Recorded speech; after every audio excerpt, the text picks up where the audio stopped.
Good evening. Good evening.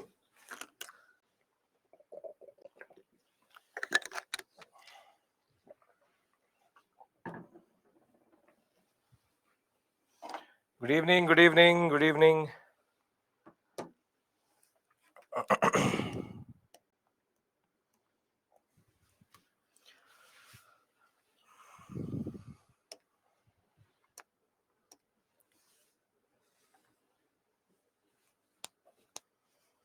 Good evening, Harish. Good evening, everybody. We'll wait for 1 to 2 minutes and then we'll begin.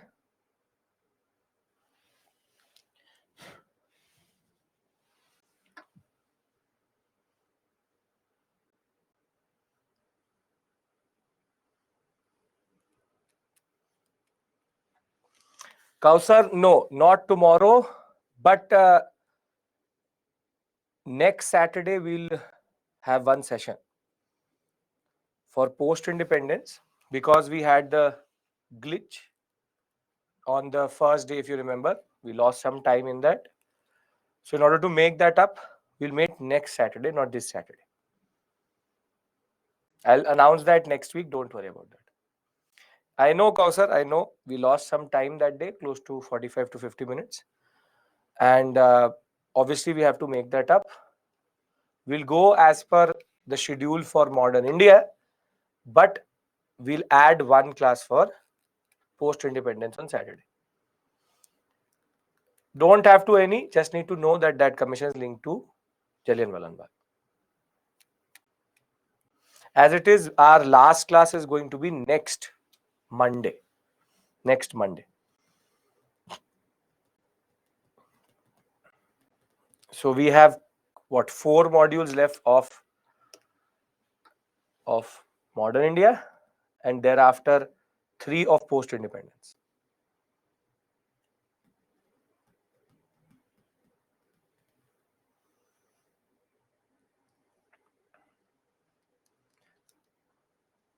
Yes, we'll do, Subarna. Today's plan is to discuss Swaraj's no changes, Nehru report, thereafter Jinnah 14 points. Then we'll talk about HRA, HSRA. Then we'll talk about this book, The Trial of Bhagat Singh, something interesting out of it. You don't have to read it, but at least I'll try to give you an alternative perspective and something new about the Lahore conspiracy case. And thereafter, we'll do previous year questions also. We will do previous year questions. Today, we do previous year questions. And you will realize actually that once the previous year questions will be done, you will realize that these sections, the questions are extremely conceptual and easy rather than factual. And that is why it's important to do previous year questions. Yes, Yashika. Okay. So I wait 1 more minute and we start at 5:05. No class tomorrow. No class tomorrow. But as I said, I will tell you next week we'll have a small session on Saturday so as to make up for the loss we had on the first date. And we'll talk about answer writing on that day also. I want a specific day for that also. So next Saturday, 4th March, we'll have something. I'll inform you the time. I'll inform you everything. It will be pushed into your dashboard also. Don't worry about that. Don't worry, Harish. As I said, we will discuss answer writing as we go on. Yes, you need to see previous year questions. The purpose is not to actually solve them to get the satisfaction that you've covered something. Previous year questions are actually a guiding light. They're a guiding light that how much you can produce or what is the depth at which the question comes. So please remember one thing, that previous year questions are just guiding light. They don't have the concept related to, as we call as, a lot of students solve them and feel that they can solve a question. No, it's not about solving the question. It's about understanding the question and understanding the depth in that sense. There are 2 Lahore conspiracy. One is Gadar, 1915. But this is called Lahore conspiracy case. That is called Lahore conspiracy trials. They're different. Yes, all have received that. We sent it to the team. We'll get it sorted. No, Harish, nothing as of right now. Understand the whole syllabus first. Then I'll tell you what to do with answer writing, notes making, and strategy. Okay. So today we have a whole important set of topics to cover.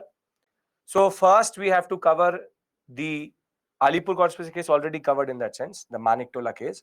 We have to cover first the disillusionment of the non-cooperation movement. Once we've understood the disillusionment of the non-cooperation movement, we will move further. We'll move further and discuss Swarajist and no changers. When we'll discuss Swarajist no changes, when we'll move to Simon Commission. Simon Commission, Nehru report, we'll discuss the concept of dominion today. What is the concept of dominion status? Then we'll talk about a drama which Jinnah does, which is called Jinnah 14 points. And then we'll pivot to revolutionary activities part 2, and we'll talk about HRA, then Kakori, then HSRA. We'll talk about a little bit the concept of socialism. We'll talk about Saunders murder. We'll talk about Central Legislative Assembly bombing. And thereafter, we'll talk about the Lahore conspiracy case itself, whilst understanding something new about that case, because there's a very unique aspect to that story. And thereafter, we will move to the next set, which is from Monday, we will go into the Purna Swaraj resolution, though I'll talk about the Pavli declaration today itself, Irwin's declaration. Though from Monday, the next 4 classes, we will get independence. And today is about reaching 1929 in regards to both of the stories, with regard to both of the stories. So we'll reach 1929 today, next Monday, 30 to 35, or rather Monday, 30 to 35, then 35 to 42, or 40 to 47. This is how we are going to go about it. One is a miscellaneous one, in which I discuss with you press, I discuss with you governors and viceroys, I'll discuss everything else with regards to that. So if everybody's here, can we begin? Yes, great. So let's try to understand what is the timeline for today. What do we need to cover for today? So when we talk about our timeline, we are covering an interesting section. As I said, we'll start with the 1922, then go to December 1922, then 1923, which is 1st January. Then we have to come September 1923. We will then move to 1924, October of 1924. And once we've covered October of 1924, we go December 1924, 1925.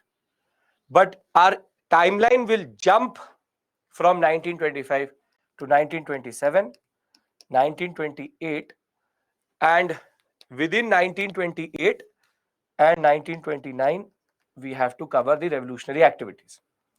Now here, the initial part of the story is going to revolve around Swarajist no changes, which is the Swarajist, and I'll tell you what it means. Swarajist agenda develops.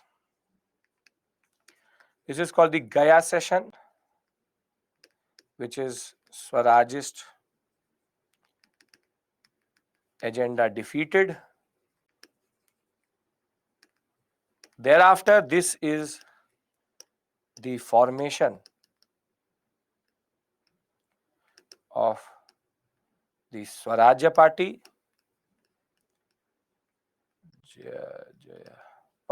or what we call as Swarajist Party.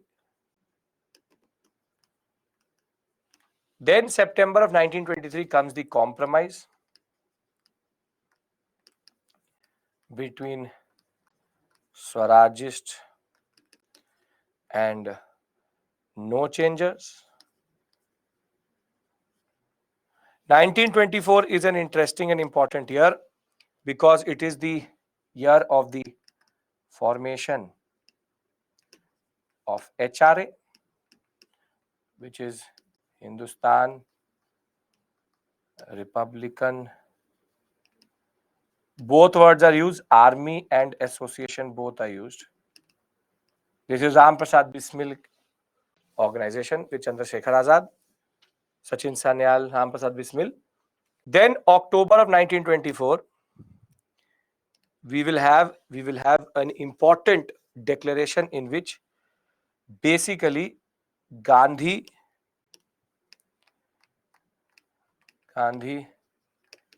will endorse the Swarajists. Thereafter, the December of 1924 period is formal entry and contestation of elections by Swarajists. November, December. 1925 is that now the Swarajists will start to change into two, non-responsivists and responsivists. 1927, Simon Commission.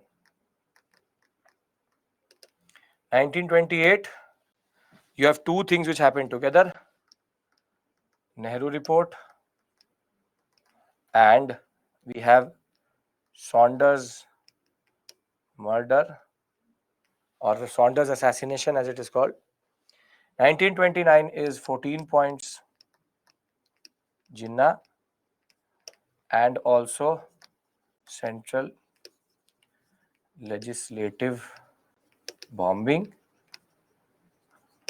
and Lahore conspiracy case. Lahore conspiracy case. And basically, this, you obviously can't understand any of it as of right now. I've not taught you anything. But this is the basic timeline we are going to cover today. As always, I am giving you the larger picture here. One is that there is this revolutionary activity phase, which I will discuss, HRA, Kakori and all, with 1925 being the Kakori year. But in between this, from here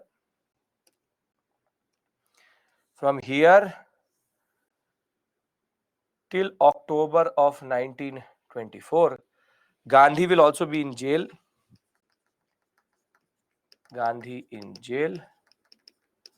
And thereafter, when he will come out, the Swarajists will get the real boost.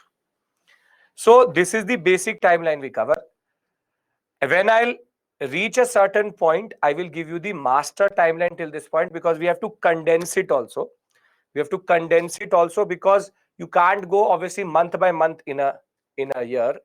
So when I'll give you the master timeline in the end, or when I reach 1940, I mostly cover from 58 till 1940. I'll give you the major moments in that story, and that is the timeline you remember. This is just for your reference, generic reference for what we have to cover, and because I do it in the beginning so that you understand it. Once we've covered this story, we'll discuss the previous year questions. But the basic point of the matter is, this is the larger context of what we have to cover today. So if everybody is ready, everybody's here, can we begin? Okay, great. Now, let us discuss the concept of Swarajist and no changes. We already know that the non-cooperation movement had led to a lot of disillusionment. Once Chauri Chaura is going to happen, 5th February 1922, Gandhi is going to withdraw it. And once Gandhi will withdraw it, Gandhi himself will get arrested for 6 years for enticing violence. He will be held responsible for Chauri Chaura. And therefore, he avoided another Jallianwala Bagh, and he also made sure that the British repression was not as severe as it was before this. Now, the basic point of the matter is that as soon as Gandhi withdraws in February of 1922, non-cooperation movement is withdrawn. And with non-cooperation movement withdrawn, the basic point of the matter is that now people felt that Gandhi very prematurely withdrew the movement. So what follows after this is major disillusionment. Disillusionment means that they believe that Gandhian politics doesn't work. Gandhian politics does not work. And this is a very important point you need to understand. People now believe that basically there's no point going the Gandhian way, because when the movement actually started to gain a little bit of momentum, it simply led to people just giving up, because Gandhi gave up on the movement itself.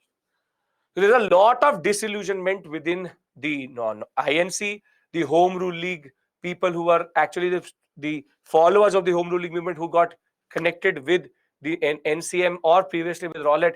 They were disillusioned. Even Nehru, Subhash Chandra Bose, all were disillusioned that why did Gandhi do it? But Gandhi has his own understanding. Violence is unacceptable. But more important, he wanted to avoid another Jallianwala.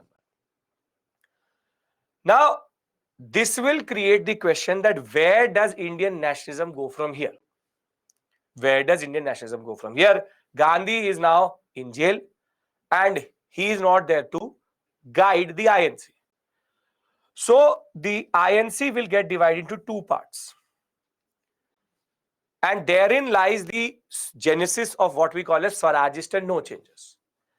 The INC itself will say that let us do something, and before Gandhi got arrested, he said that we have to prepare ourselves as a satyagrahi because we are failing as a satyagrahi. So let us prepare ourselves as a satyagrahi. And that concept of satyagrahi was about doing constructive work. Constructive work, according to him, was what? Khadi, hand spinning, going around and talking about Swadeshi. It was about helping the untouchables. The simple point of the matter is that constructive work and concept of self-suffering. He said that the satyagrahi is not ready, people are not ready, therefore we need to do something. And therefore, there will be one faction of what we call as Gandhian leaders who will say that we want to do constructive work. We want to do constructive work, what Gandhi told us to do.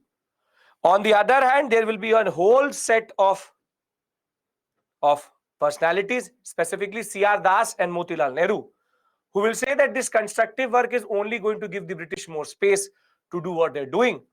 Let us go back to politics. And this is based on the fact that during NCM, there was a clause that we will boycott the legislative assembly, be it the central legislative assembly and the provincial legislative assemblies. So the point was that Gandhi had asked everybody to leave or boycott the central legislative assembly and provincial legislative assembly, or councils as you want to call them. And now one faction says that we need to hold to this, but one faction says that we need to change this. And now INC is in its own tussle, and this tussle therefore leads to two words which are called Swarajist and no changes. Swarajists are the ones who wanted to go back to legislative sphere,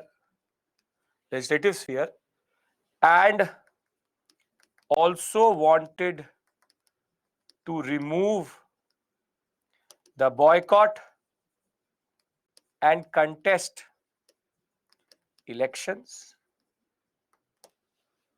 While on the other hand, these men, no changers, wanted to stay away from active politics and do constructive work of Gandhi. And that is why they are called no changers, don't want to change what Gandhi was doing, and they are called Swarajists. Then at the outset, who do you think has the better understanding, or who has the better concept here? Bose and Nehru, these two, Subhash Chandra Bose and Jawaharlal Nehru, are Swarajists. No changes would be Vallabhbhai Patel. No changes. You, according to some of you, it is technically the Swarajist. Some of you, it is the no changes. Let's do one thing. Let's assign A to Swarajist, B to no changes, and I'll push a poll to you. That technically doesn't matter, but I would like to know your opinion. Tell me, who do you agree with more? Come on.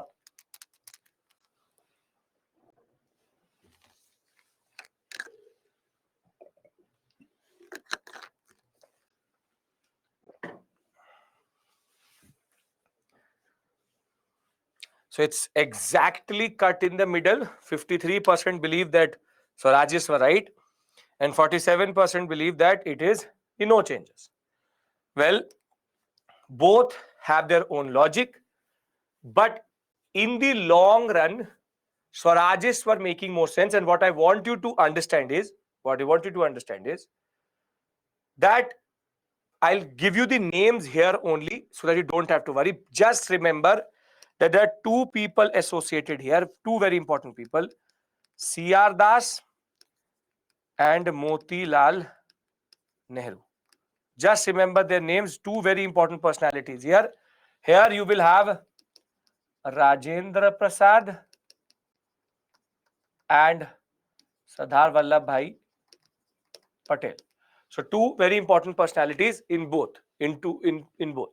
But you will see later Vallabhbhai Patel is going to change his stance also. Now, what is the logic? I know you are caught in between. Let's see if we can come to the Swarajist logic. See, the logic which the Swarajists are saying. The Swarajist logic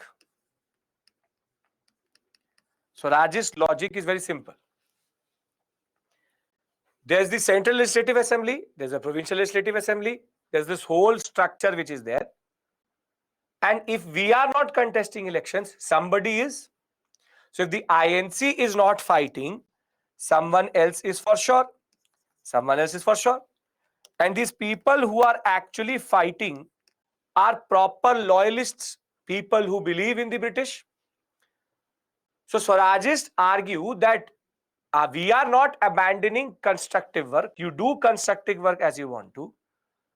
But what we don't want to do is that we don't want the Provincial Legislative Assembly and the Central Legislative Council, or Central Legislative Assembly and Provincial Legislative Council, to be an arena where the British can show to the world that, see, democracy is working in India.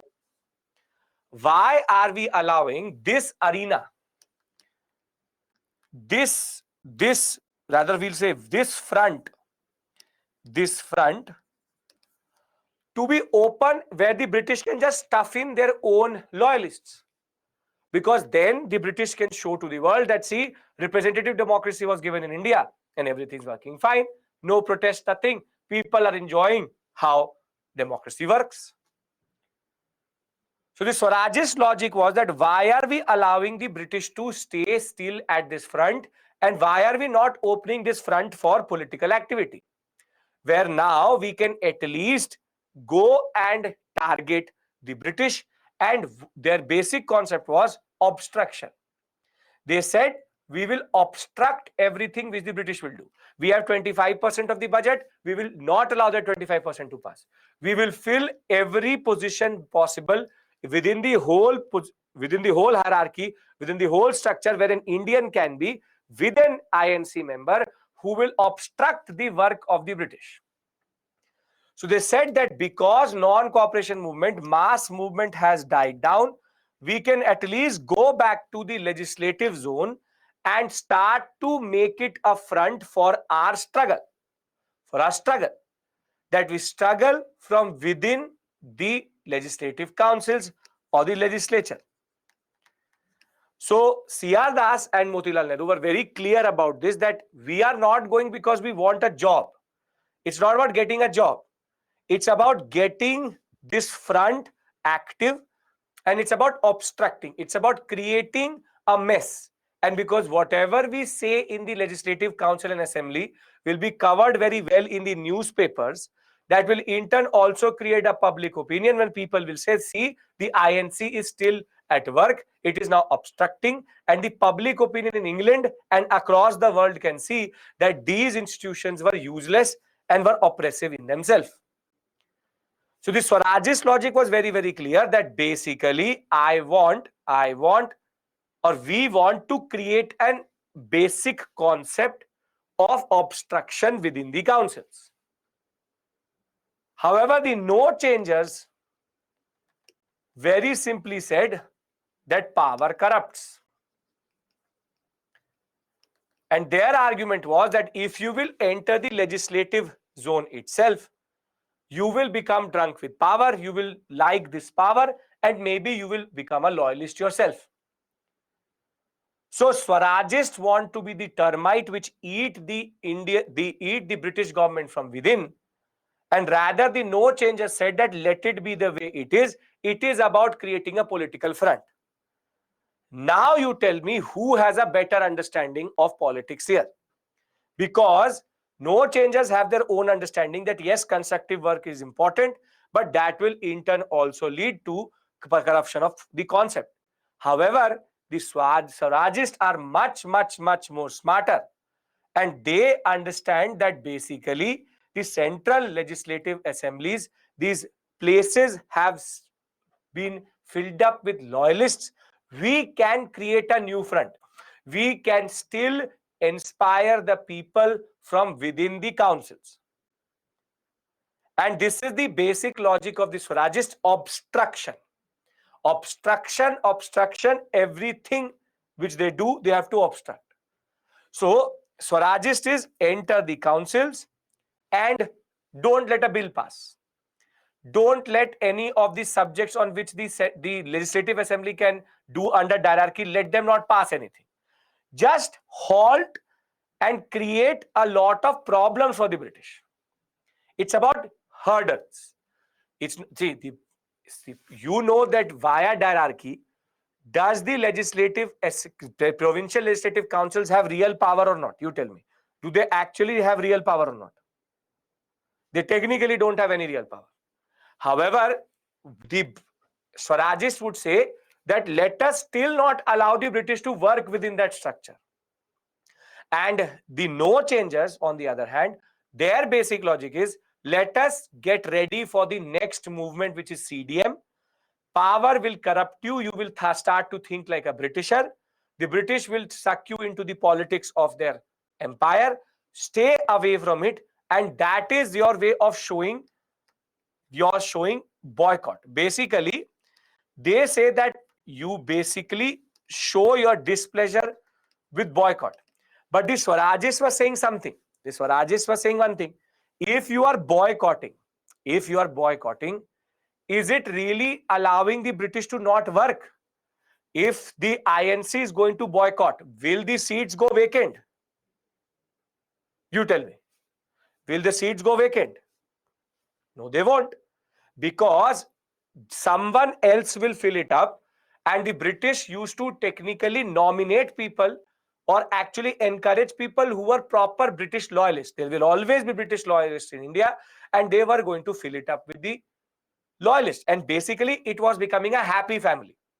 It was becoming a happy family. Everybody is fighting outside, but within the house, everything was fine. It was about creating ruckus. It was about creating issues. It was about venting your political stress. Getting my point? Obstructionist politics in India within the PLC, Provincial Legislative Council, Central Legislative Assembly, and no changes were not. No, let's stay away. Let's not do anything.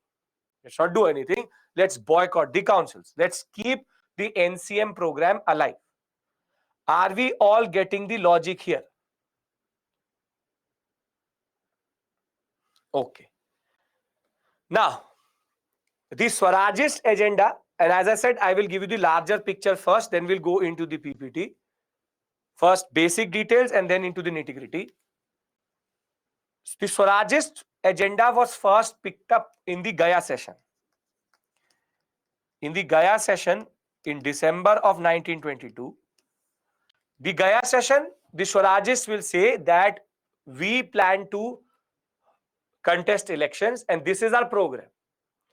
However, at the Gaya session, I'll talk about Gandhi. Gandhi is going to sit on the fence, Abhinav. I'll talk about Gandhi. Gandhi knew that if he takes sides, the INC will again split. And I'm coming to that. Now, Gaya session, December 1922. Simply, the British knew, rather the INC, no changers knew that the Swarajist agenda is too radical. So in the Gaya session, the Swarajist agenda is going to get defeated and they will not be allowed to contest elections within this concept.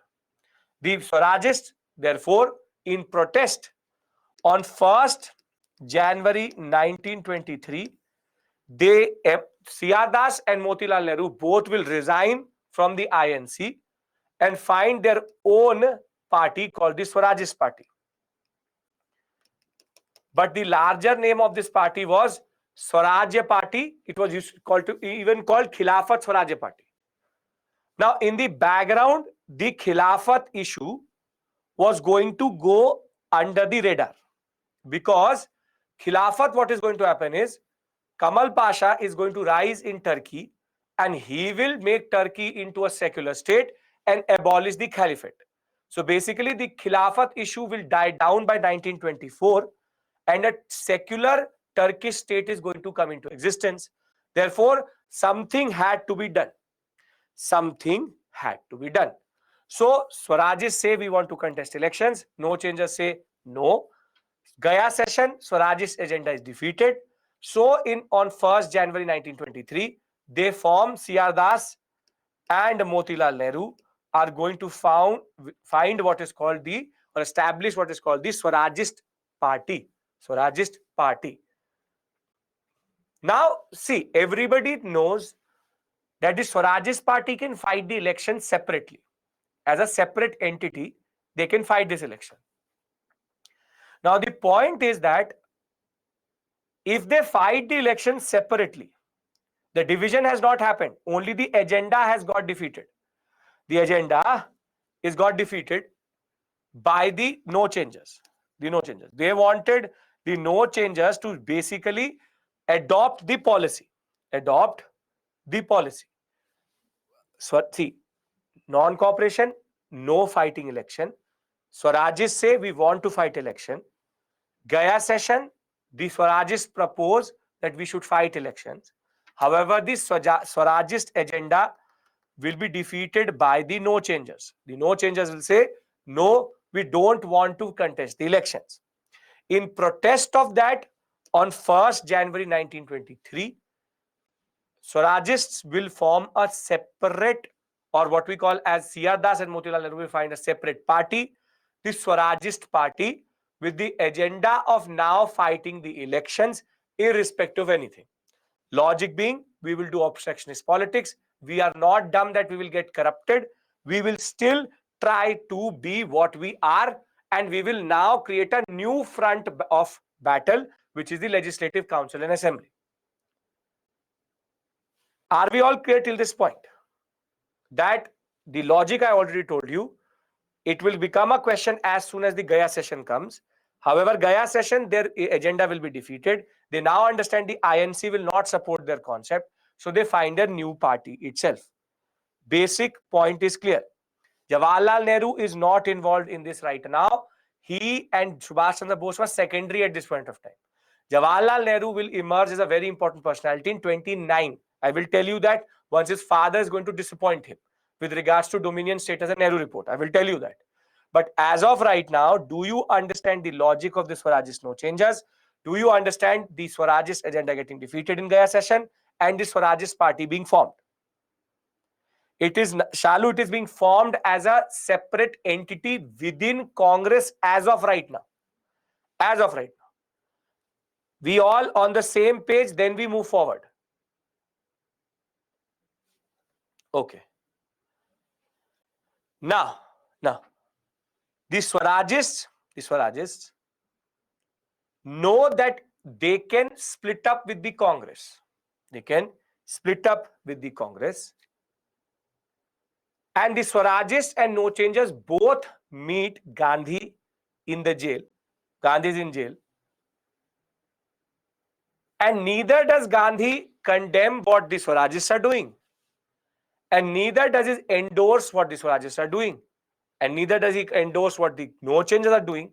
And neither is he saying yes or no. Because Swarajists knew, Gandhi knew that if he takes a side, then the INC will automatically split. It will split into Swarajist no changes. And an INC which is split or has split up into two is going to weaken the national cause. So Gandhi, as of right now, sits on the fence. Gandhi, as of right now, sits on the fence. The much more radical element, the Swarajists, say that Gandhi has not endorsed our program, but not even what we call as condemn it. At the same point of time, the no changers say that Gandhi has not endorsed our program also. Both realize their role is important.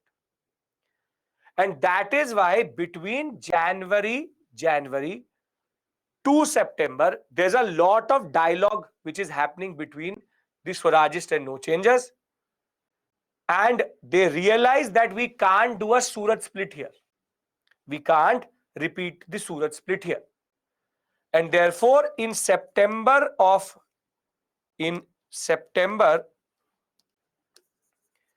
1923, there will be a compromise between the Swarajists and no changers, in which the no changers say that though we will not become part of the program, but the Swarajist party can fight from within the Congress.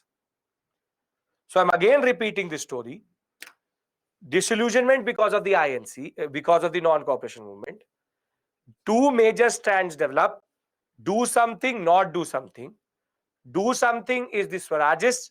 Let us enter back the legislative assemblies and legislative councils. Second is that we should go for Gandhi's constructive program. Agenda will be brought up in the Gaya session. The Swarajist agenda will be defeated. They will form a new party.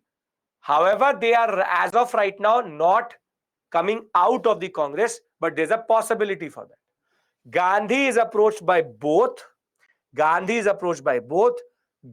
does not endorse either or condemn either. He's sitting on the fence. Therefore, the INC realizes for the first time, being mature, they realize that they don't need to split up over this issue. Swarajist party can act like a wing of the INC. The INC embodies the no changers. The Swarajist embody the Swarajist agenda of contesting the elections. If this is clear, I read it out from the PPT to you.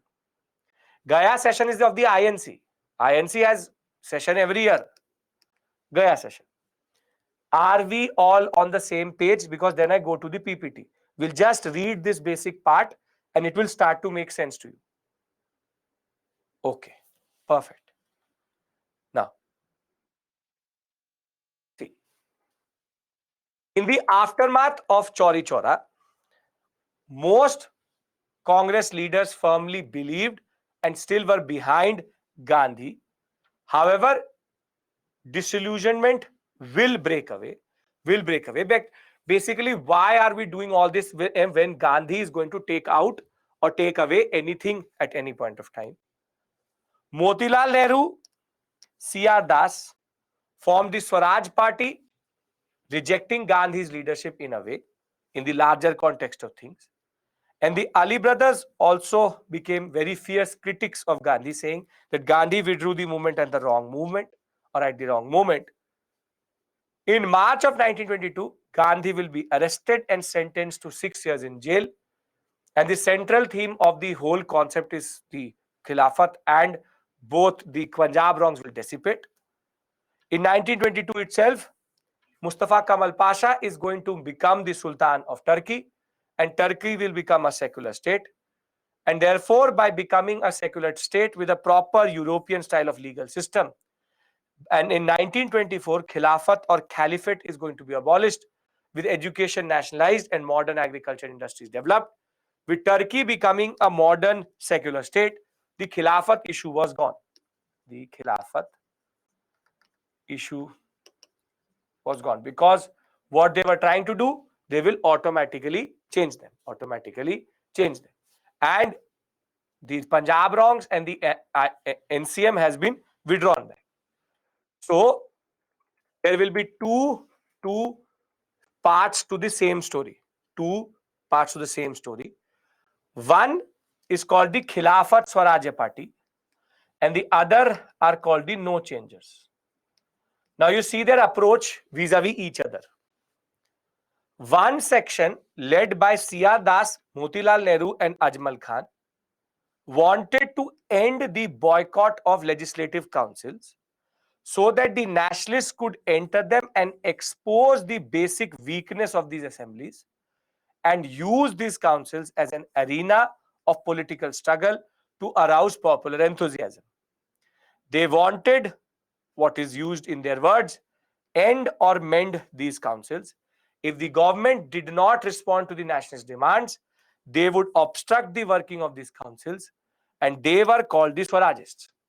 On the other hand, the other school of thought, which was about concentrating of Gandhian constructive work, Vallabhbhai Patel, Rajendra Prasad, M.A. Ansari, No Changers opposed council entry, advocating concentrating on constructive work, continuing the boycott of non-cooperation, quiet preparation for the civil disobedience movement which is going to come. So that is why they are called No Changers, because they don't want to change what is the status quo, and they want to change their own understanding itself. So is the basic agenda clear in the examination? If they ask you the difference between Swarajists and No Changers, you can answer that, right? Because this is a place from where both prelims and mains questions can be made. That is the basic point, right? So Turkey changes itself into a secular state. Intern Khilafat issue gone, and till today it is. And simple point of the matter is Congress wrong issue is also gone. So the Punjab wrongs and the Khilafat issue dissipate. So the non-cooperation movement dissipates. Two approaches are there, first and second. Now, as I said, the friction between these two can be seen as soon as the question is going to come in the Gaya session of the INC. The question with regards to council entry, who should enter the council, is going to be taken up by the Swarajists. But once this will get defeated by the No Changers, on 1st January 1923, C.R. Das and Motilal Nehru resigned from the presidentship, secretaryship respectively of the Congress, and announced to form a new party with C.R. Das as the president, Nehru as the one of the secretaries. This is Motilal Nehru, remember. Now, what is the Swarajist argument? Again, I'm reiterating, very important discussion for prelims and mains both. Very easy area, very simple area. Now, Swarajists argued, as I said, entering the councils wouldn't negate the non-cooperation movement. In fact, it would be carrying the movement forward, opening a new front. Entry of nationalists would deter the government from stuffing these councils with undesirable elements who give legitimacy to the government. See, the simple point, there is an internal revolution. Subarna, there is an internal revolution within Turkey where the caliphate is destroyed, and that is the leadership is Mustafa Kemal Pasha. Now, negate means to remove. So the basic point of the matter is that their argument is very simple. If we are not entering the councils, someone else is. And if someone else is, then basically it means, remember, that the British can justify their structure. This is a very important point you need to understand, which is that the concept of the Montagu-Chelmsford reforms working is something which can come out of this argument that, see, everything is perfect. This is what the Swarajists want to change. Their only intention was to open a new arena of political struggle, and there was no intention to use it as an organ of changing colonial rule. It's all about disruption. It's not about using it, it's about disruption. Opening a new front means that they have already one front, for example, mass movement, peasant movement, workers movement, but somehow the political arena was not open, Supriya. So therefore, there will be now a movement in which they will finally have a new front in front of themselves. The new front being the Swarajists entering the councils and obstructing everything. It's about how you undercut the justification that everything is working or not. Getting my point? What is the Swarajist argument? We're doing the third time now. Okay. Now, on the other hand, the no changes argument is very simple. That parliamentary work would lead to the negation of the constructive work, loss of revolutionary zeal, and political corruption. Constructive work would prepare everyone for civil disobedience. No changes whose effective head was Gandhiji, even though in the jail, argued for the continuation of the program of boycott and non-cooperation. But Gandhi did not criticize the Swarajists very explicitly. And that is why both realized that the Gandhi was keeping a stoic, or what we call as a neutral understanding. And both sides were in touch with Gandhi in Surat, both were trying to avoid a Surat, which is a Surat split, and kept in touch with Gandhi. Both sides knew a united front is very important, and if they split up right now, it would be the victory of the British. So both knew that Gandhi's leadership is important, and both knew a united front is important. And that is why in September of 1923, in Delhi, they will go for a compromise. And the compromise is very significant. Swarajists were to be allowed to contest elections as a group within the Congress, and they would now go for the first round of elections, which are going to happen in November of 1923. But there will be 1923, 1924, and 1925. 3 years, different types there were elections planned, and basically now the Swarajists can contest it. Are we all on the same page? Swarajists in a way support the British setup by the Britishers. No, Jonas, they don't want to support it. They want to expose it. That the whole structure is just a gimmick. It is just a drama which the British is doing. All representative bodies in India are just a big drama, and that is what they wanted to do. Swarajist Party till this point was unofficially part of the Congress, now officially a wing within the Congress. Right? Yes, Devansh, yes. Are you getting my point? It's not that they are supporting. It's not that they're supporting. It's about ending or mending and going forward. But they negated the Legislative Council. The Britishers will become ready to rend. No, Harshita, that is the basic point. The structure of the Legislative Council is such that it is a futile experiment. See, I'll give you a basic point. I'll give you a very simple point. If the Swarajists don't enter the Legislative Councils, will the people get to know that the Legislative Council is working the way it is, or good or bad? You tell me. Swarajists and no changes within, yes, Suvarna. No, because if everything is going fine, the media will not cover the Legislative Council itself. Simple point of the matter is the Swarajists want to expose the British. That is the basic point here.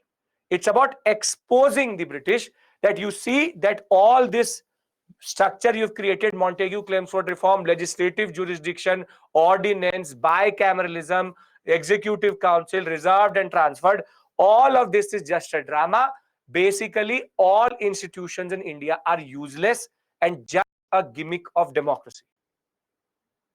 Democracy was an illusion, yes, and public opinion needed to be motivated. And yes, Swarajists will make the law-making process difficult.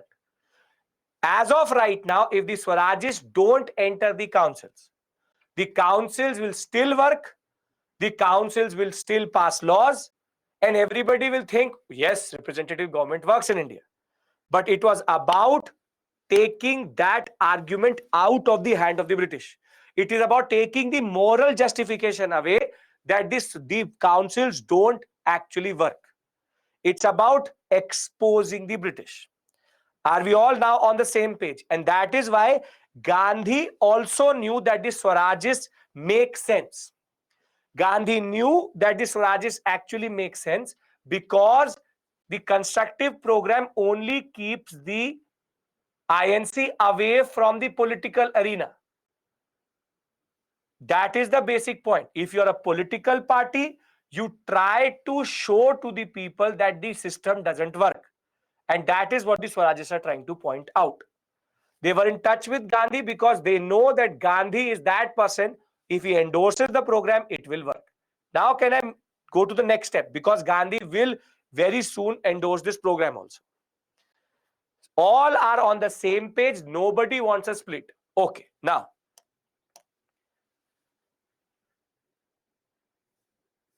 NCM has been suspended. Swarajists no changes are now the new reality of the INC. Swarajists have now finally been given sanction that you can contest the elections from within the Congress. However, Gandhi is still not saying anything. Now what is going to happen is that in 1924, the first round of elections, I will show you their performance also. The first round of elections, Swarajists will do very well because the people recognized them and knew who they were. But in 1924, 2 years into his imprisonment, Gandhi being Gandhi will be released. Will be released by the British because he was becoming too ill in the jail. So on health grounds, Gandhi will be released in September of 1924. That this person will die in our jail, and if Gandhi dies in the jail, people will literally burn the British. That is the power of Gandhi at this point of time. We already know that Gandhi had an aura, has a certain power over the Congress itself and over the people. The peasants would not leave the British alive. So 1924, basic point of the matter is Gandhi is released. Gandhi still did not say anything. Gandhi still did not say anything. But in October of 1924, there will be an ordinance which will be issued by the Viceroy. And under this ordinance, multiple revolutionaries, multiple no changers, multiple Swarajists, a lot of the leadership will be picked up, beaten up, tortured. High level of repression is going to come in 1924. High level. And when Gandhi will see this type of repression, he will open his front, and for the first time in November of 1924, after the frustration of seeing innocent leaders and even no changers getting beaten up or being prosecuted or being tortured by the British, in November of 1924, Gandhi will finally endorse the Swarajist agenda. And he said that now in 1924-25 elections, whatever the elections are going, I support the Swarajists. And therefore, in the elections which are going to follow 1924-25, there will be a whole flurry of Indian leaders entering the whole legislative councils, even the provincial legislative council or the imperial legislative council, and their performance, and they will literally create havoc within the imperial structure. Swarajists never got corrupted, but they were extremely very good in making sure that the chaos could be projected to the people. In 3 different councils, they will defeat the budget itself. And in close to 6 different instances, they will even stop the laws from passing. And therefore, once Gandhi's endorsement will come, Swarajists will go to the next level itself and start to make the new front, the new arena actually productive. So, Gandhi was initially not happy or was initially opposed to the concept of council entry. However, after being released from the prison in February of 1924, properly released, meaning his release papers were in February, he will come out properly by June, July, but in public eye in September. After, on health grounds, he moved towards the reconciliation with Swarajists. He felt that public opposition to council entry would actually be a counterproductive concept, because if he says that Swarajists are useless, then they are useless. However, when the government will promulgate an ordinance on 25th October 1924, in which house searches, Congress offices, arrests, large number of revolutionaries, Swarajists, congressmen, even Subhash Chandra Bose, two Swarajists, including the Bengal, Anil Baran Roy and R.C. Mitra, not very radical INC members, but all will be picked up and tortured. Their houses will be technically ransacked. How the IB and the CID raids a house, they will literally destroy their houses. Proper mental harassment will happen. And this will anger Gandhi. And finally, he will express his solidarity with the Swarajists.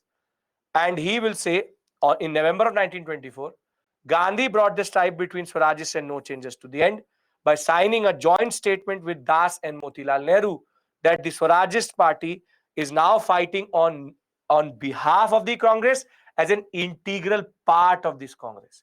And at Belgaum session, the Swarajists will now win majority of the seats in the Central Working Committee of the Congress. The Congress has now been dominated and has changed into a Swarajist heaven, and now Swarajists will dominate INC politics. So before I go to the performance, can we all understand and envisage this transition from this conflict between the Swarajist no changers to how that changed later? Simple point of the matter is Swarajist had a point. The point was to basically enter the legislative assembly, obstruct everything. No changes wanted to be true to Gandhi. Gandhi sat on the fence.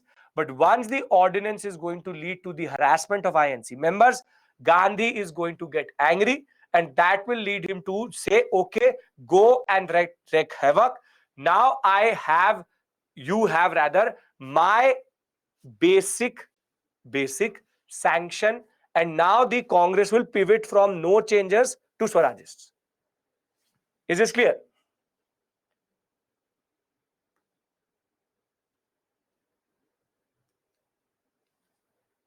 Perfect. My blessings are with you. Go. Okay. Now, if you look at the performance of the Swarajists, initially it is extremely good, which is that the Swarajists will be able to manage 42 out of the 101 elected seats and a clear majority in the provincial assembly of central provinces. They were the largest party in Bengal and fared quite well in Bombay, UP, though not in Madras and Punjab because there's a separate type of politics there. United Province. In the Central Legislative Assembly, the Swarajists succeeded in building a common front with independents such as Jinnah, the Liberals, and individuals such as Madan Mohan Malviya. They built similar coalitions in most of the provinces, and that in turn will lead to C.R. Das to become the mayor of Calcutta, with Subhash Chandra Bose as his CEO. Vittalbhai Patel is going to become the president of Bombay Corporation. Vallabhbhai Patel, who was a no changer initially, he will change and he will contest elections to win the presidentship of the Ahmedabad municipality. Rajendra Prasad, again a no changer, now a Swarajist, will contest and become the president of the Patna municipality, and Jawaharlal Nehru at the Allahabad municipality. Now you can see, you don't have to learn this, obviously don't have to learn this. You can see their performance is very good.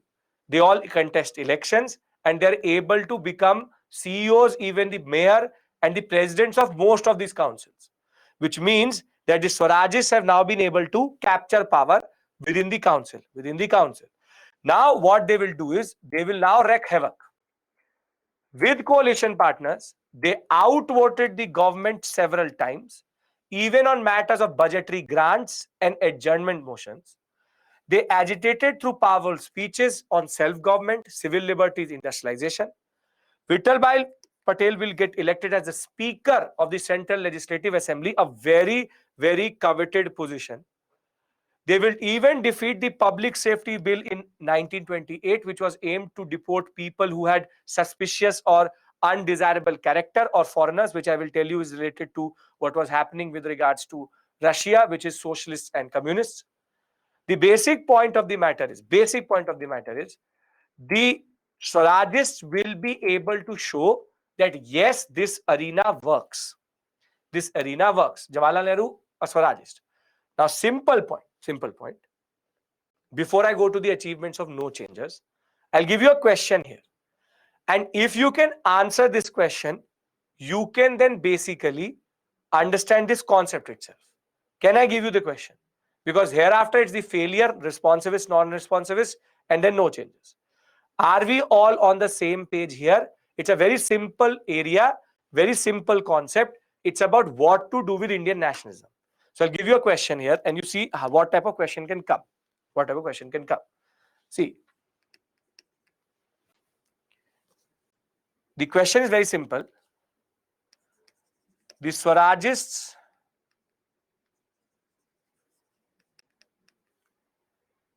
via their politics were successful in creating a new front in Indian nationalism. Discussed in the context of what we call as Swarajist and no changers debate. 250 words. Can you write this answer? They are contesting against Indians. It's about loyalists versus the INC. Shivam, not technically. Though there were certain provinces where there was actually straightforward alignment, not all are happening together. Do we need to learn the achievements? No, technically not. Just have to understand the word which you have to write is they will dominate legislative assembly, obstruct politics. You have to talk about the concept of Swarajist first. See, in this type of a question, I'm telling you, wait. In this type of a question, you first have to give them the context, which is you will say Swarajists emerged out of the INC. They emerged out of the INC with the agenda to remove the boycott of the legislative assembly and councils. They were called, because it says this line, debate, it is asking you to debate also. That is why you need to discuss it. So you will say they were opposed to the no changers who wanted to take the boycott of councils forward.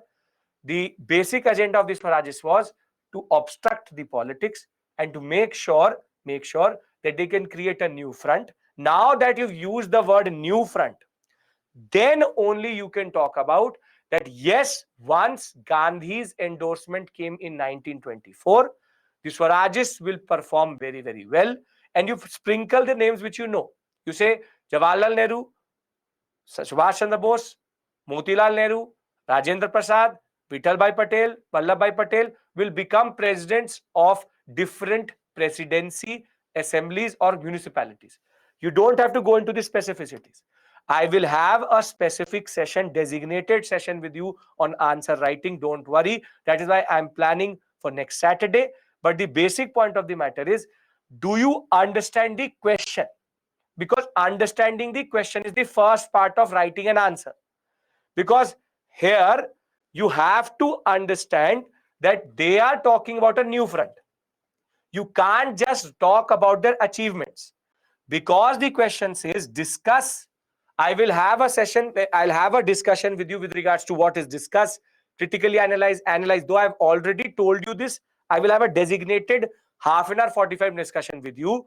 But as of right now, do you understand the concept of Swarajists and no changers? Yes, you do. Because hereafter what we do is just their downfall. Is their downfall. Simple point is these are the types of questions you can expect from this area. What did the Swarajis achieve? What is the difference between Swarajis no changer? Swarajis was successful in creating new front. In the examination, you would have to explain this concept of new front. Why is it a new front in that sense? So decoding the question is the first part of writing an answer, right? Can I move forward? And don't worry, I will have a proper discussion with you regards to answer writing. Okay. It created a new front. Yes, very good. Now, the problem with the Swarajists is that between 1925, late 1925, maximum 1926, and by 1928, and fully by 1930, they will destroy themselves properly. Which is that the first problem which the Swarajists will develop in late 1925, 1926 is called the concept of responsivists and the concept of non-responsivists. I will give you, once this topic is over, I'll make a box and I will write everything down in it so that you have basic summary at one place. So responsivist and non-responsivist. What is the concept of responsivist, non-responsivist? The concept is very simple. The people who wanted, or Swarajists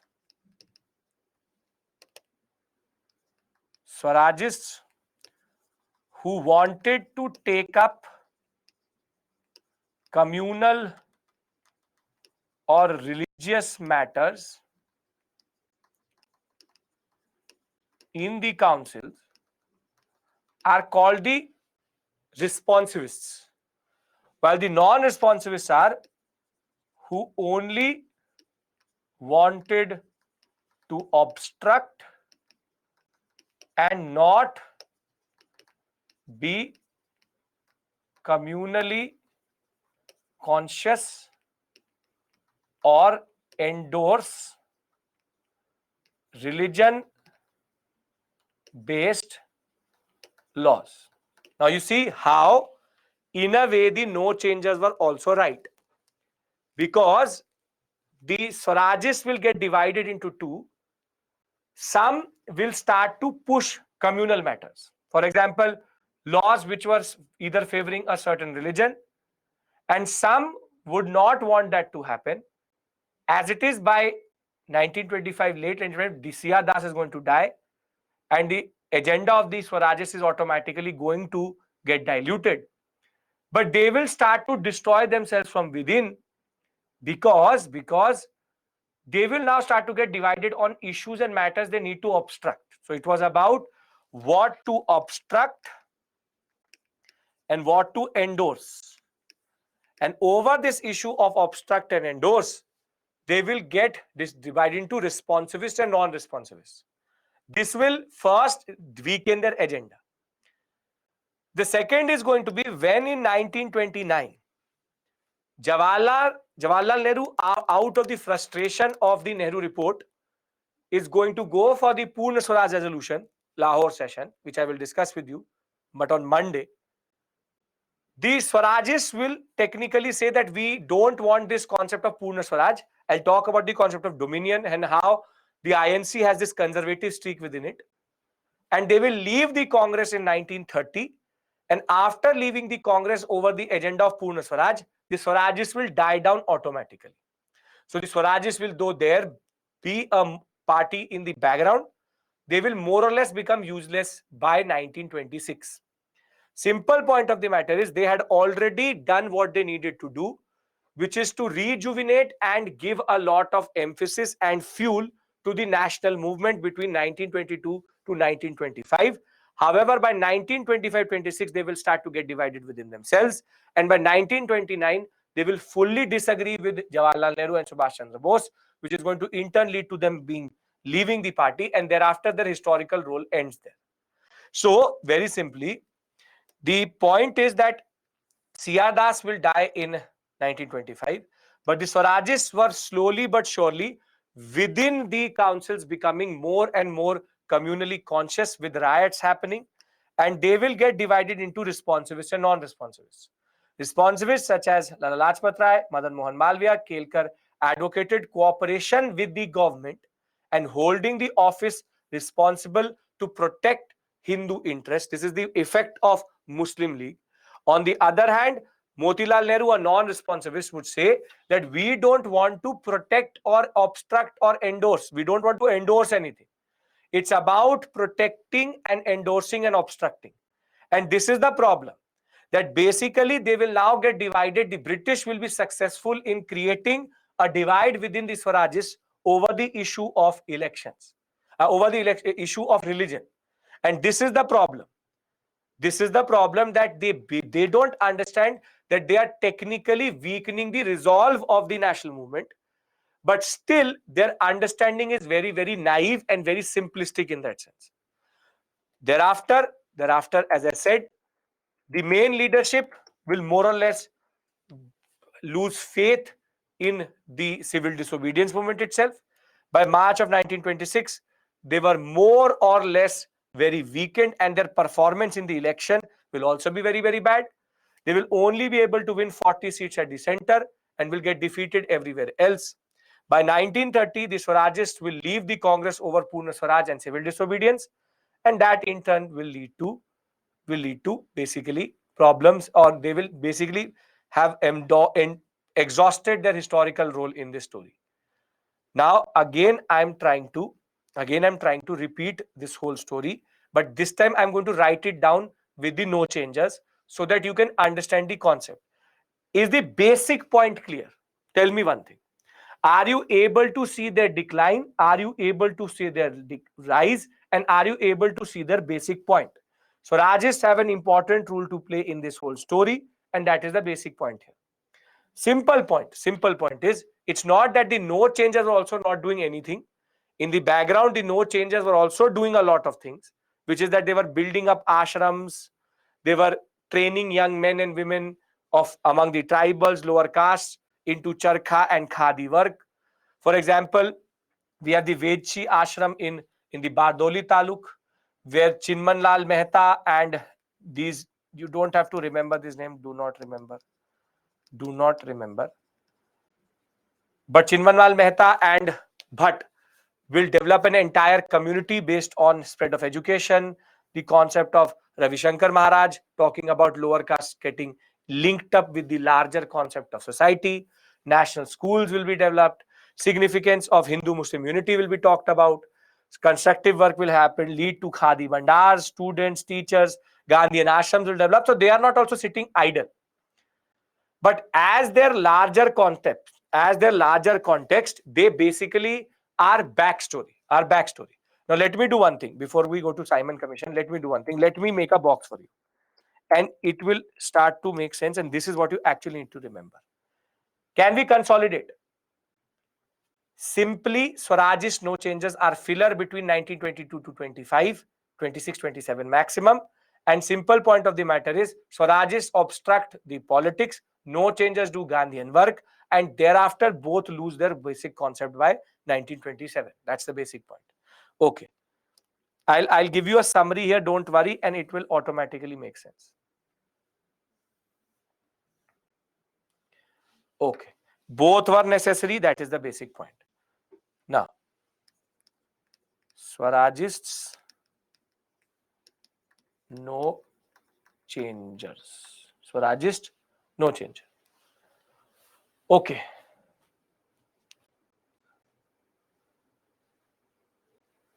Now, first point. They want to, or what, not stop, but end the boycott of the councils, enter into councils and create a new front of nationalism. While the no changers, very simply, they want to simply take the non-NCM program forward, not change the boycott program, and do Gandhian constructive work in ashrams. Thereafter,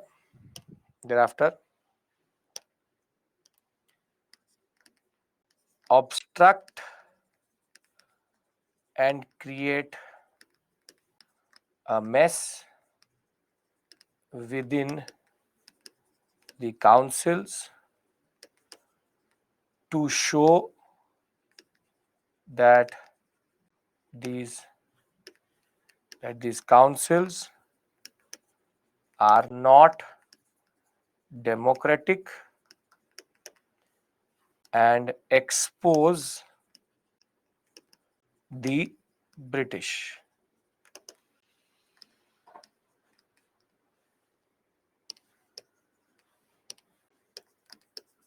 Entering into councils would dilute the nationalist agenda and corrupt the national goal of civil disobedience.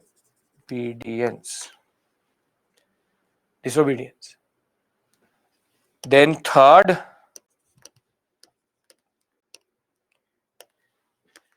Gandhi initially did not endorse their program. Only after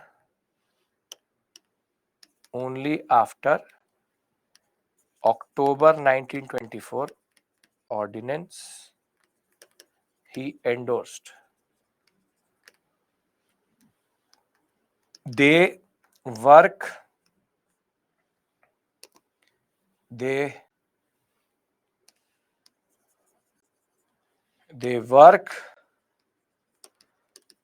in the background to the Swarajists and do constructive work in ashrams, khadi, tribal and lower caste focus. Can we now basically see the difference between the two? I can't be more thorough. I've literally written it down for you. 1924 ordinance, there will be a proper repression from the government of India on the Congress. Gandhi will lose it. If we agree to this, then I give you one flowchart for the Swarajists and their journey from rise to decline. If you learn this table, Pragya, your work is already done. Yes? Perfect. Now, just one small slide to summarize their journey.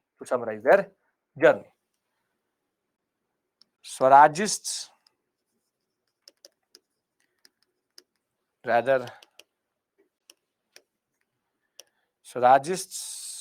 emerge in 1922 with agenda to obstruct. Then Gaya session, their agenda is defeated. September of 1920, rather not September, January of 1923, find or rather not find, establish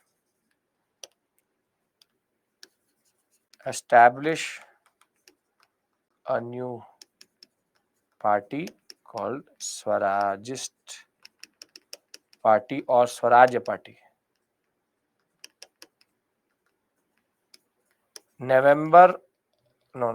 September 1923, Delhi Compromise between Swarajists and no changers. Elections from within. Prashant, once we've done with this part, once Simon Commission is done, then I will do the questions with you. Election from within the Congress.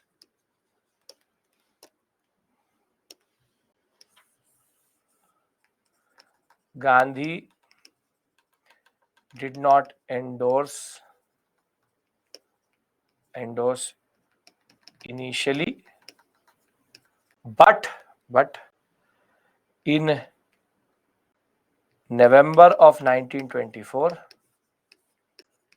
after governmental repression on INC, formal endorsement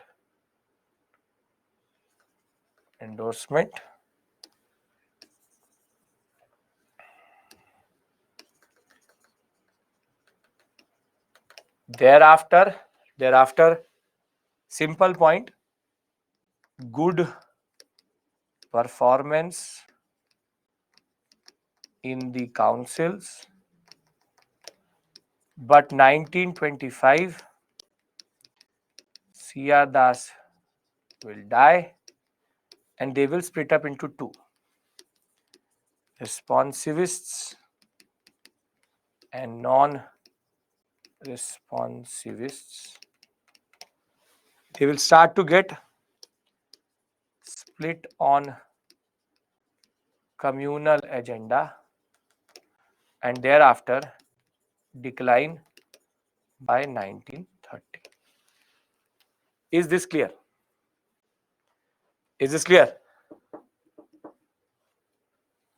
Now, this is the basic movement. That is the basic agenda. Is this clear? No, they will leave because of this Purna Swaraj resolution. Everybody comfortable? If you are comfortable, I can do one thing.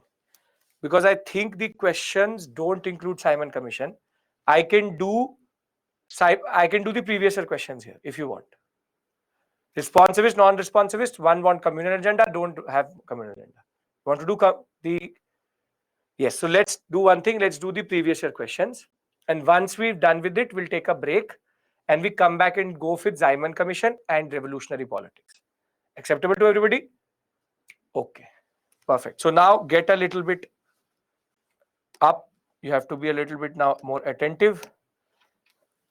I will use the polling feature and we'll now going to do previous year questions. Okay. Ready? All questions are covering the theme till which we have reached till here.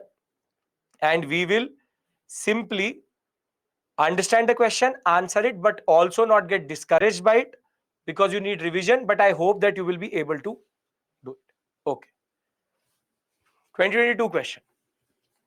Consider the following freedom fighters: Birendra Kumar Ghosh, Jogesh Chandra Chatterjee, Rash Bihari Bose.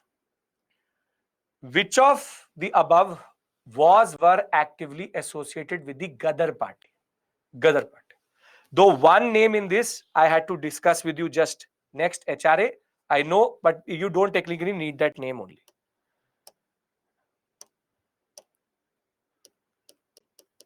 Give me 45 seconds. Everybody is going to answer. Come on.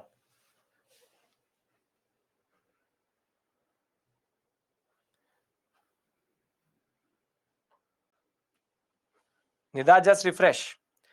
Salam, Satya, just think of where have you heard about Birendra Kumar Ghosh? Again, Gadar Party, it says. Gadar Party.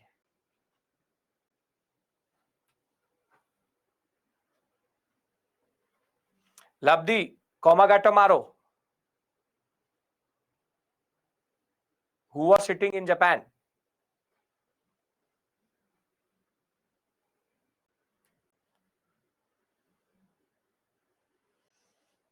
See, I knew that you will all be caught up between C and D because you don't know 2. See, the answer here is D. I'll tell you why. See, Gadar movement was 1913 to 1915. Birendra Kumar Ghosh and Aurobindo Ghosh were part of which organization?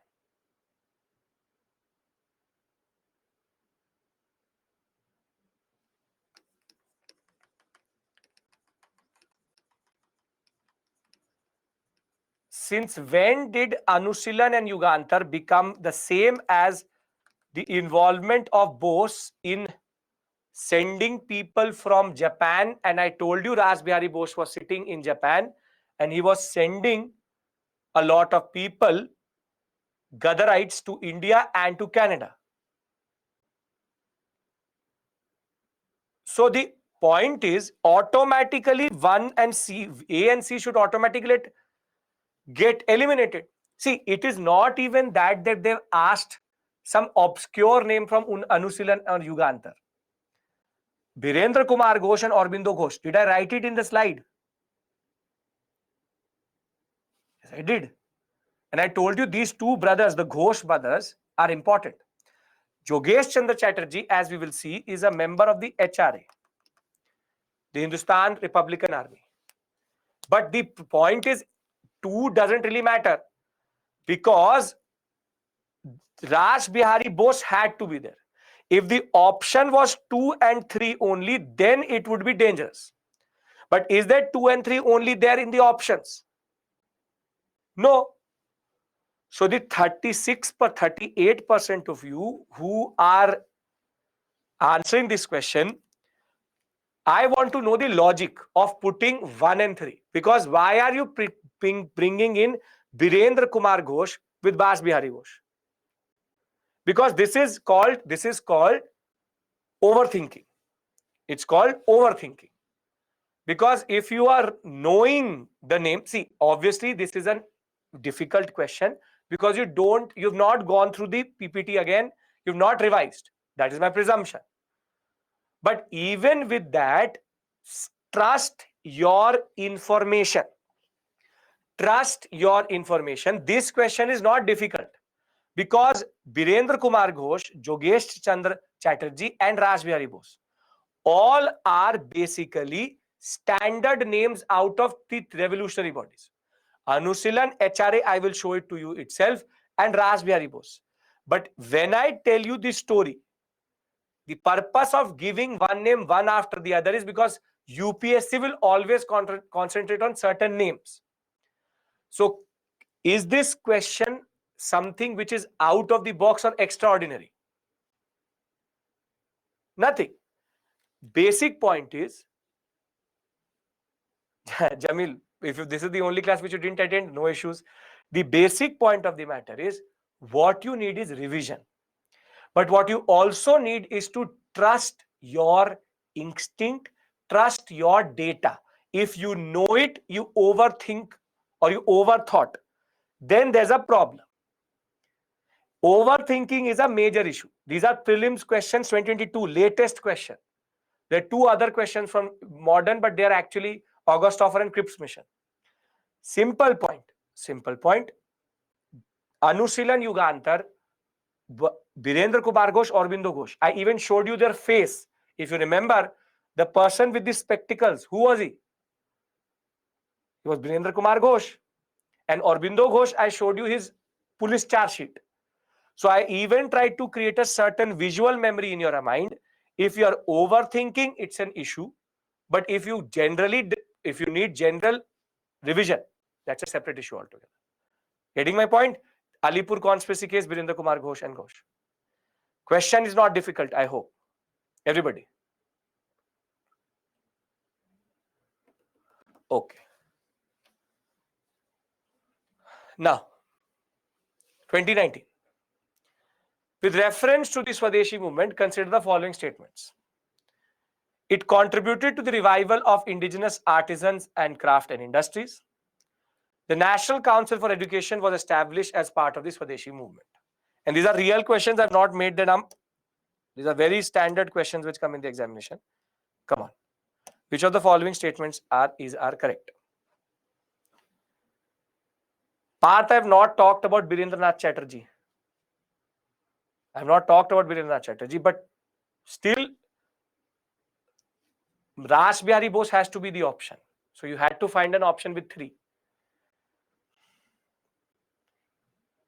Simple question, Swadeshi movement we've done, not difficult. I'll show you the leaderboard also today. There was a glitch in it, that is why I was not using it. Now that glitch is gone.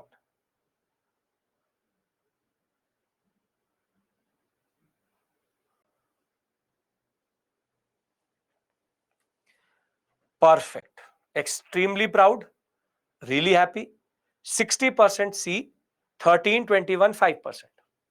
Now you see how does UPSC ask a question? They didn't go into the nitty-gritty. They didn't go into anything. They basically asked you a very standard question. One is a conceptual implication. The other one is basically the concept of indigenous artisan and craft. So, Swadeshi movement was about boycott of foreign goods. Would it contribute to the revival of indigenous artisans and crafts?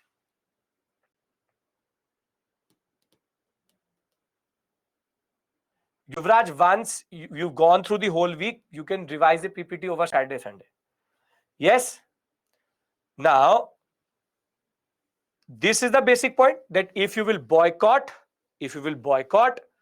indigenous enterprises will get demand. And was the National Council for Education as an alternative to boycotting schools and colleges there? Yes or no? Yes?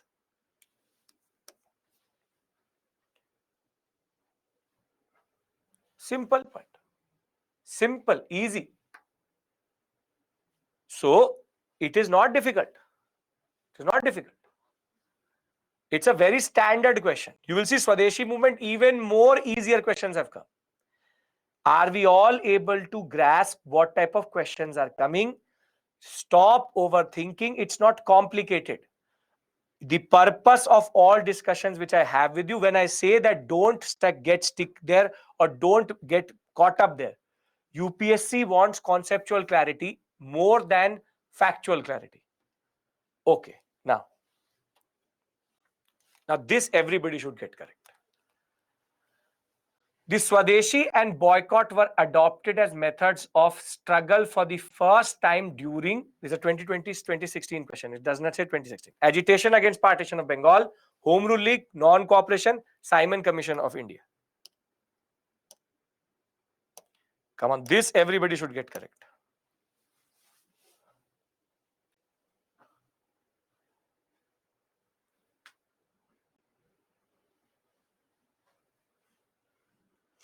Please read the question very, very clearly. I will, Yuvraj, have a proper session with you with regards to mains answer writing. Do not worry. That is my prerogative. I will do it. Home Rule League movement is Tilak and Annie Besant. Please read the question properly. I give you timelines for a very specific reason. Come on, 32% of you. 60% totally correct. You tell me one thing. Partition of Bengal is first or non-cooperation is first?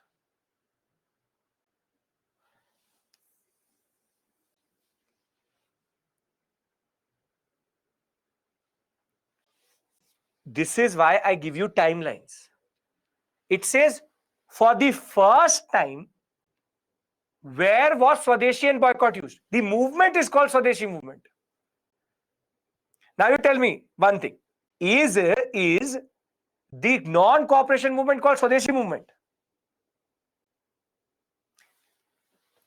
32% of you are overthinking. Read the question very straightforward. You tell me, did not you know this fact? If you are getting a negative here, you are technically taking away free marks. Free marks, because it is straight away. Home Rule League is 1915, but technically there is no concept of Home Rule League Swadeshi boycott. Simon Commission I have not taught you is 1927. It says Swadeshi. What you needed to know is partition of Bengal equals to Swadeshi movement. Did we do this? Did you have this information with you? You had this information with you? So what was the issue? Did you not read the question closely, or did you get caught up in the timeline? You need to tell me. These 32% people, you please have to tell me what was the, because I need to systematically understand. Are you neglecting the line of first time, or are you not clear about the timeline? Because if the timeline is a problem, then you have to work on the timeline. That is why I give you a timeline every class. I don't futile. That's not a futile process. It's a very important process. Second is, if you are not reading closely, then you are overconfident, which is also a problem. Right? Can we go to the next question? Timelines matter. Half of the questions can be done through timelines. Okay. Now, please get this correct for sure. Montagu-Chelmsford's proposals were related to social reforms, educational reform, reform in police administration, constitutional reform. And these are not made up questions. These are real questions which came in the examination. That is why I have the year against it.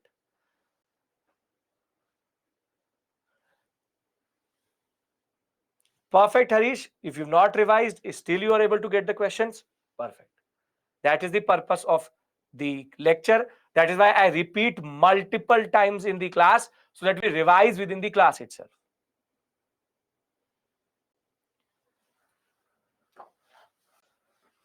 Come on. And there's a reason why I do all previous year questions on Friday. Because if I did this question with you tomorrow, you would have answered this question. But today, a lot of you will start to overthink. And that is what I want to see.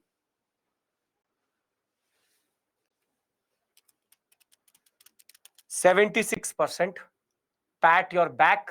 Perfect. 9, 4, 11, 76. Simple point. Montagu-Chelmsford. Jurisdictional changes, structural changes. But did the UPSC ask structural changes? Did the UPSC ask how jurisdictional changes come through? No. They asked a simple question. Not even diarchy, neither bicameralism. All of this is constitutional reform. Constitutional reform. Social reform, Montagu-Chelmsford is not there.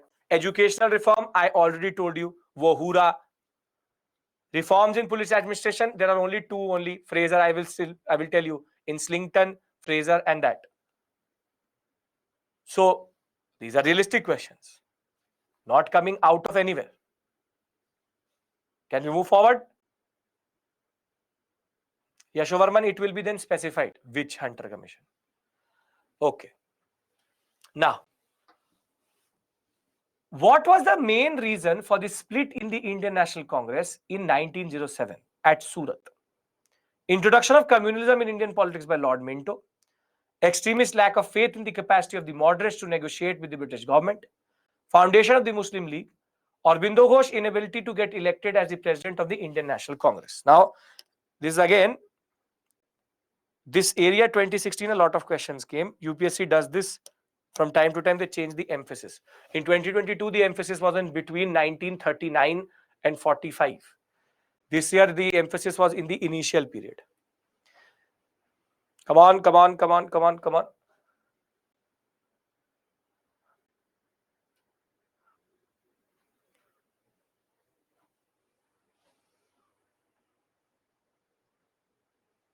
And if you're not able to get the question, it should not be a demoralizing moment.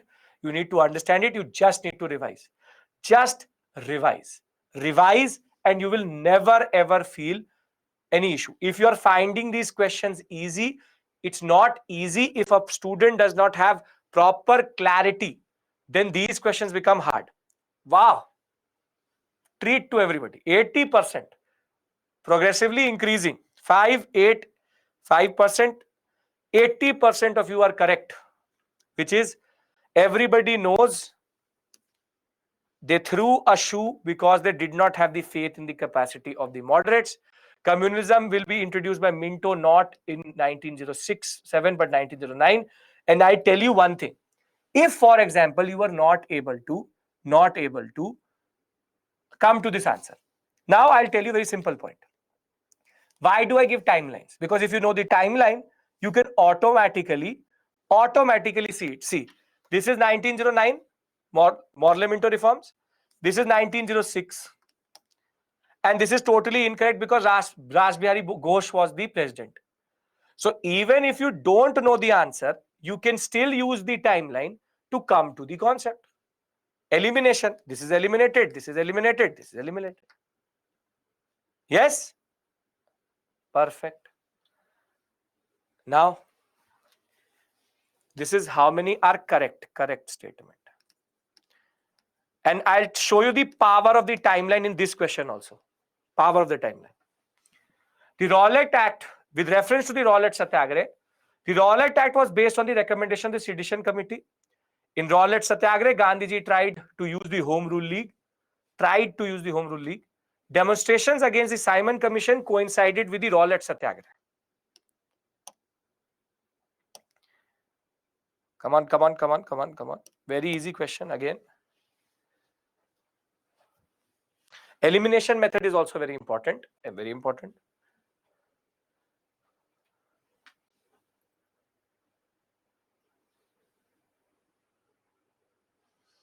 If you either know the timeline or you know the basic concept, you can easily come to the answer. Parth, just think about it. What is the date of Rowlatt Satyagraha and the other thing?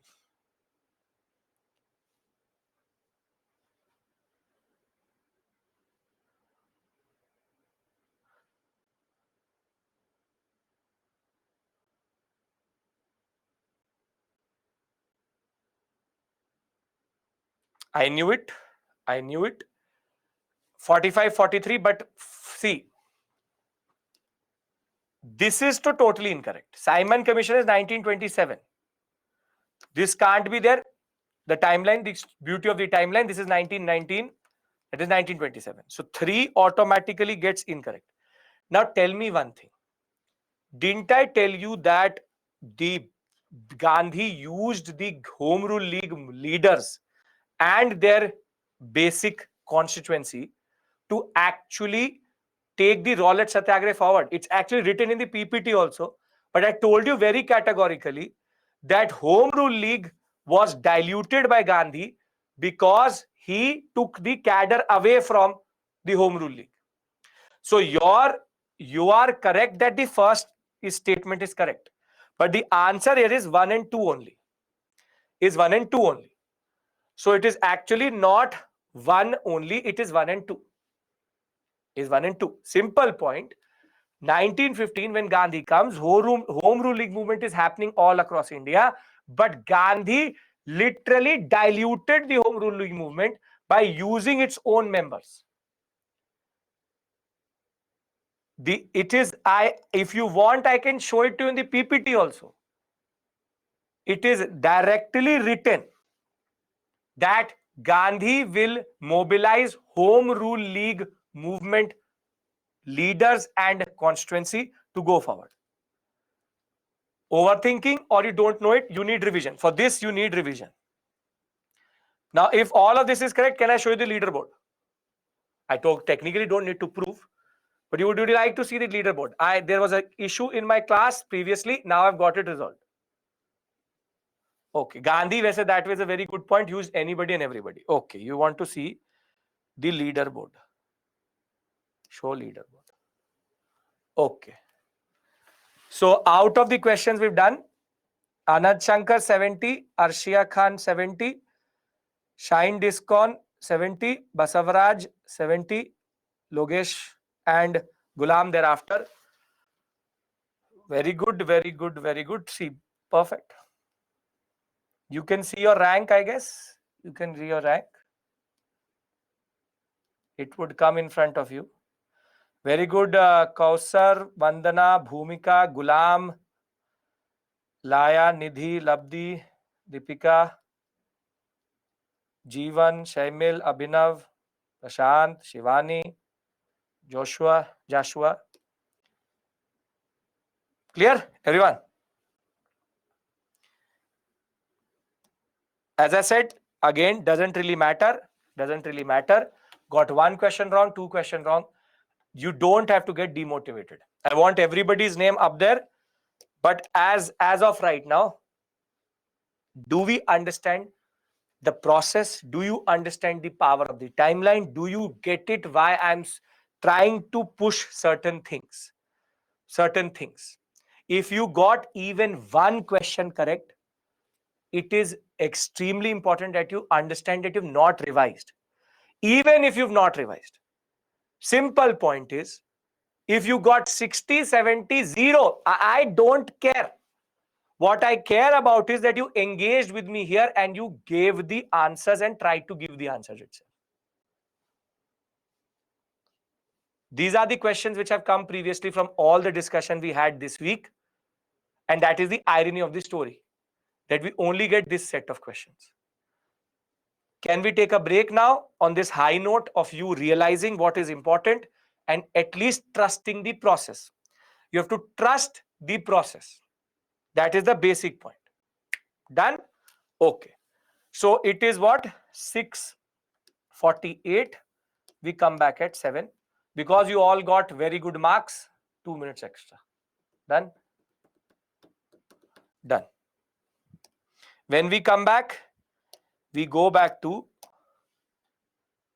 the Simon Commission. Simon Commission. Yes. Discuss Simon Commission. We'll be back at 7 exact. You want to see the flow chart? You see the flow chart here. We'll be back at 7. Perfect, Unnati. No issues. See, I said revise, you will get it. You will get it. Revise. Trust the PPTs. Nothing outside the PPT will be ever asked. All answers can be asked from within the PPT itself. Done. See you at 7.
Emil, no issues.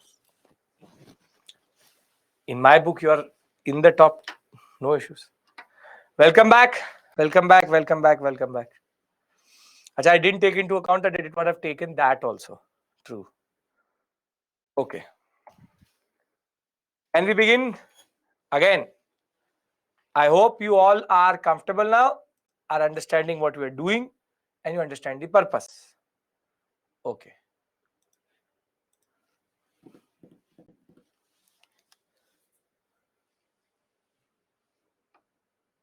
What we now have to discuss is called Simon Commission. See, 50, 60, 70, whatever you've got is all based on zero revision, only class understanding. And that in itself is very big.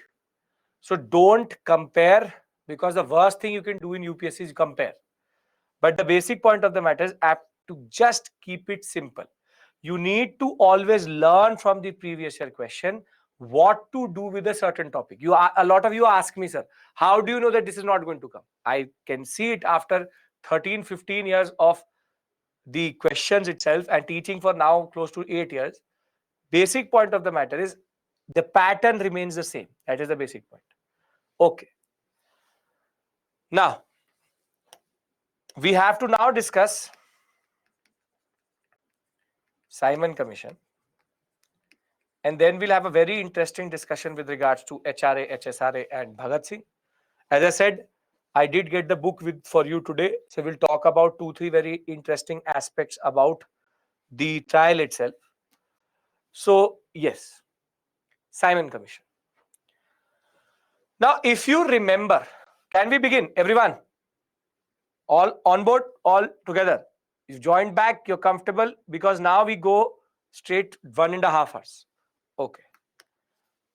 So when we talk about, if you remember, we were discussing Montagu-Chelmsford reforms. And within the Montagu-Chelmsford reform, there was a clause. The clause was, after 10 years, there will be a statutory commission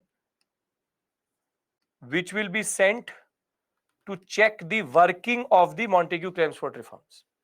Montagu-Chelmsford reforms. Now, very simply, 10 years from Montagu would be 1919 to 1929. It was about reviewing the work. It was about reviewing the working of diarchy and everything else around it. However, the only achievement, proper good achievement of the Swarajists was, the Swarajists will misuse the structure so much and create so much pressure on the British that in 1927, they will now take a call to send this statutory commission 2 years early, because the structure was extremely fragile and it was exposed. Diarchy turned out to be useless. Everything else was exposed by the Swarajists. So it is because of the Swarajist pressure that basically in 1927, the statutory commission had to come, and now it will be sent under a person called John Simon, and this will be called the Simon Commission. It is also called the Indian Statutory Commission 1927. But the problem of Simon Commission, along with the pressure which is also created because of the elections which are happening in England, so they had to do a drama in that sense. You will see both spellings, Simon, both are correct. But basic point of the matter is that Simon Commission in that sense in 1927, very simply was a pressure tactic of the Swarajists succeeding, and also the elections happening in England, where they wanted to do a drama that we want to check what is happening in India. But the problem of the Simon Commission is, it is all English commission. No Indian member. So now the people will say, why are Are you sending a commission to check the working when there is no Indian only? This is technically like you checking your own paper. Will you ever mark yourself less? Will you ever mark yourself less? Tell me. Never. So if I have to review something, I would give it to a third party, or at least bring back or bring the Indians who can tell the experience. And now, as soon as Simon Commission will land in India, you all know the slogan: go back, Simon. Simon, go back. That technically you do not represent the Indian mass or Indian interest. You are an all English commission which is going to check the working of an all English body or the Montagu-Chelmsford reforms. Now, basically what is going to happen, everybody understands why Simon Commission is hated so much, because Simon Commission is nothing but the statutory commission which is coming in, should have come in 1929, comes 2 years early, and it is an all English commission. That is why there is a criticism. But what is going to happen is that because the Indians will start to say a lot of things, that you are useless, you can't make a constitution, you are just the worst in that sense. So from England, there will come, the purpose of Simon Commission is to check the review or review the functioning of the diarchy system, jurisdictional system, that whole structure in that sense. Now there will be a challenge which will come from in 1927 itself from England, from a person called Lord Birkenhead, and Birkenhead will going to ask, if it is so easy to make constitutions, why don't you make it yourself? Why do you not make it yourself? He was a part of the British government, and now basically there's a challenge which comes from the Viceroy via the challenge which is coming from the Parliament, that if it is so easy to make constitutions, you, the INC, why don't you make a constitution yourself? And that is going to be the context of a very important report and a turning point in Indian history, which is called Nehru Report, named after Motilal Nehru, 1928. Let me read this out from the PPT. It will make sense to you. See, 1927, the British will appoint an Indian Statutory Commission headed by Sir John Simon. At the time of introducing the Montagu-Chelmsford reforms, the British government had declared that there will be a commission will be sent to after 10 years to examine the effects and operations of the constitutional reform to suggest more. So the basic purpose is review the Government of India Act 1919 and suggest legal and administrative reforms for the future.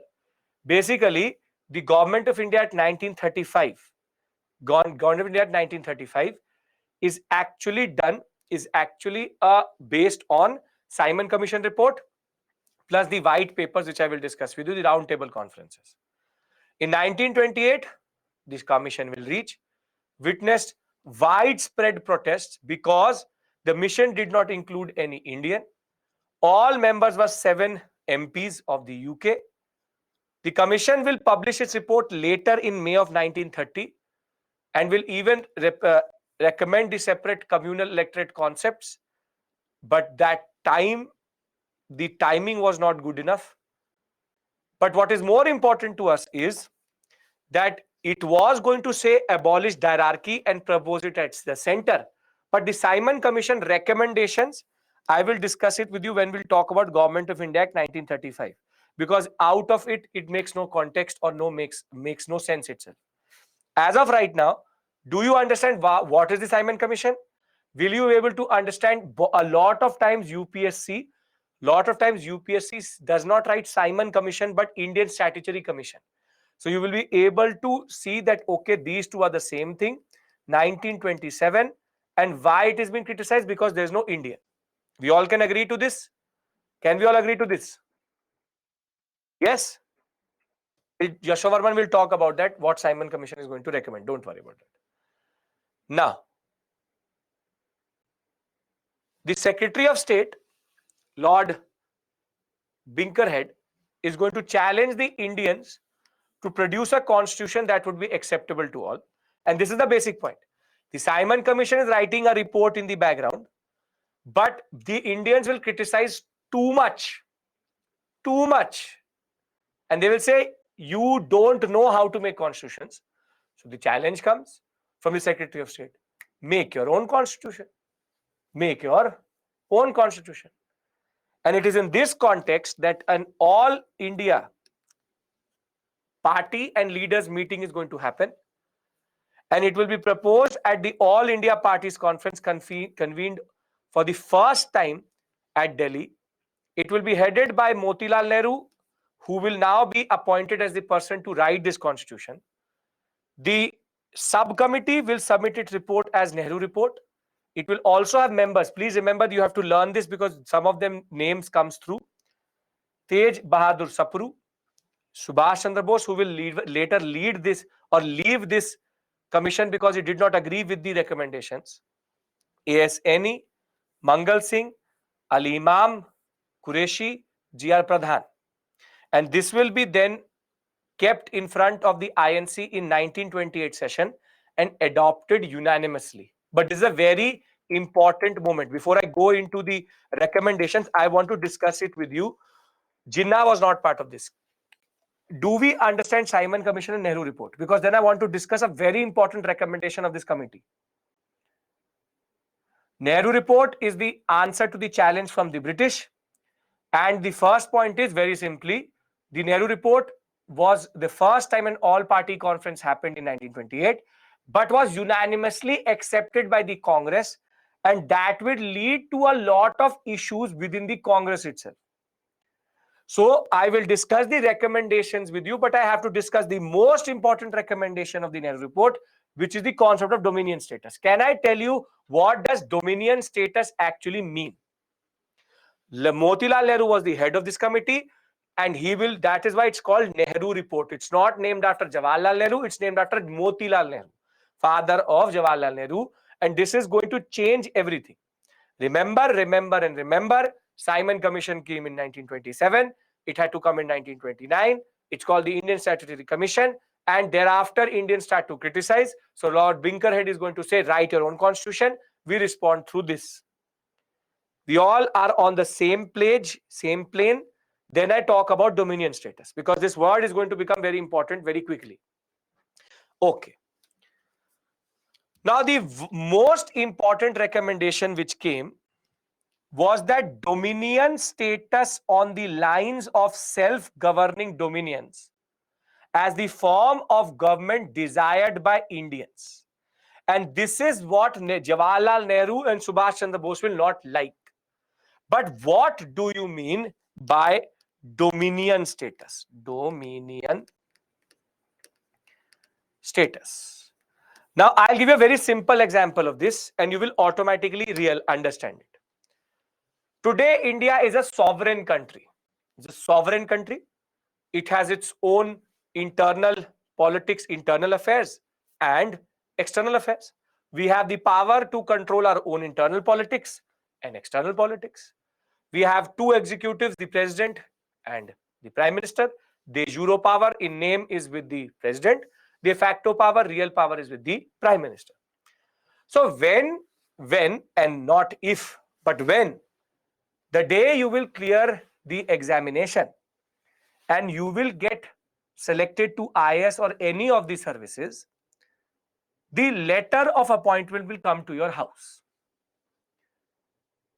And the appointment letter is going to say a very important line. It will start by saying,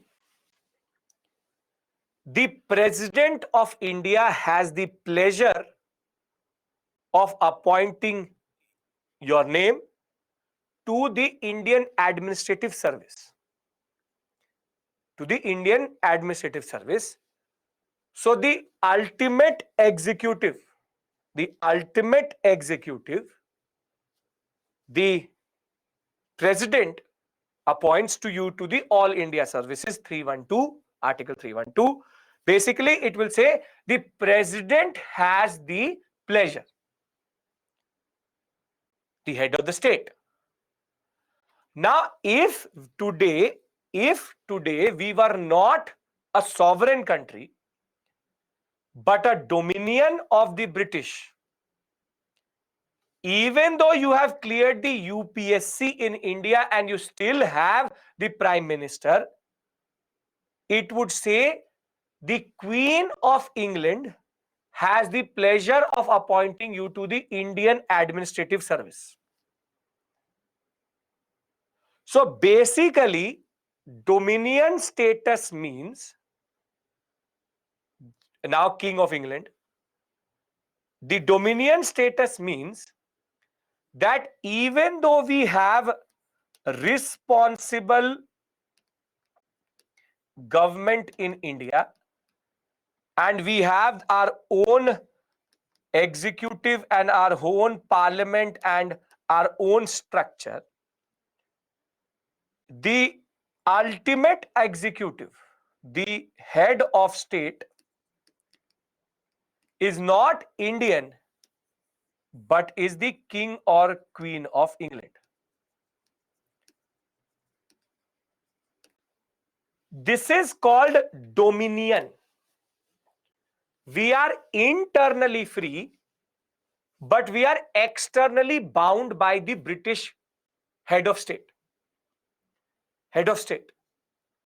Australia and New Zealand are very good examples of this, which still accept the king, now the King of England, as their head of state or ultimate executive. And this is called dominion status. This is called dominion status. Now, in a way, this is also self-rule. In a way, this is also self-rule, but is it within or is it outside the British rule?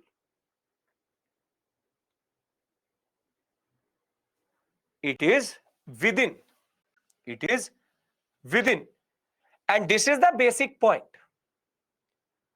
that this type of self-rule accepts the overlordship of the colonial itself. And the British have a very good fancy name for it, which is called Commonwealth. But it's not the Commonwealth of you and me, but it's the wealth of these monarchs. Of these monarchs. Though India today is voluntarily a part of the Commonwealth nations, but the concept of Commonwealth is that what is common to most of the Commonwealth countries, now most of the Caribbean countries are also removing that, is that their head of the state is the King and Queen of England. So when, yes, Abhinav, very good. When a country is under dominion status, it does not have sovereignty because the executive power is somehow dispersed to a different country itself. Do we all agree what does dominion status mean?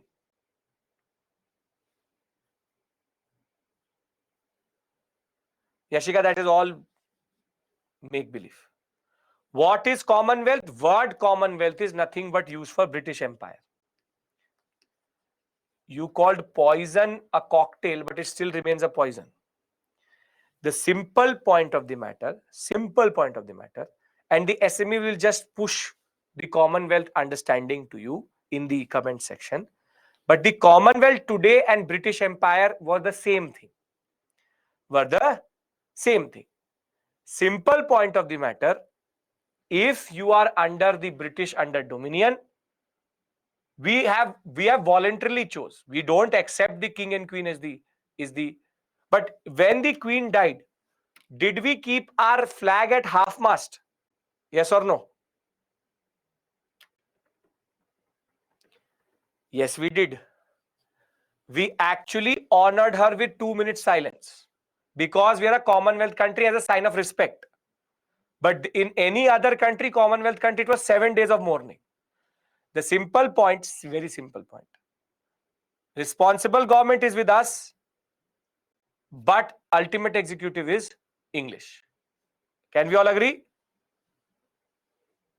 I will tell you, see, understand one thing. We voluntarily entering into Commonwealth today is not a sign of weakness. That's technically being cool. That we technically are sovereign, but chalo maaf kiya. That we still have so much idealism in our foreign policy that we want to be part of your bigger organization that ways. So we are not subordinated by the Commonwealth, but we are part of the Commonwealth voluntarily as a sign of our own sovereignty. We choose to be in it. That is our way of asserting of sovereignty. Separate issue altogether. What does Motilal Nehru ask for? Dominion status. Now do you understand what is dominion status?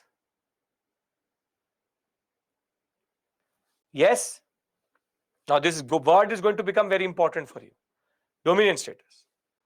Which is, we want responsible government in India. However, the ultimate king and queen should be English.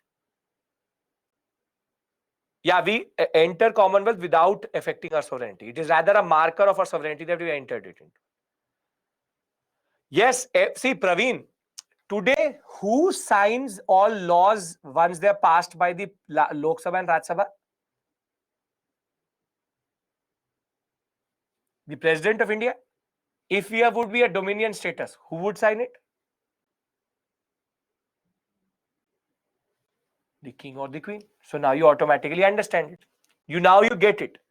Basically, ultimate executive, topmost executive is going to be the king and queen. Perfect. So now listen to me. When Motilal Nehru will ask for dominion status, he's asking for partial freedom. He's asking for partial freedom. And the biggest opposition will actually not come from anywhere else, but his own son. Jawaharlal Nehru and Subhash Chandra Bose will be very quick, very quick to point out that this was never the plan. That this was never the plan that we are going to go for dominion.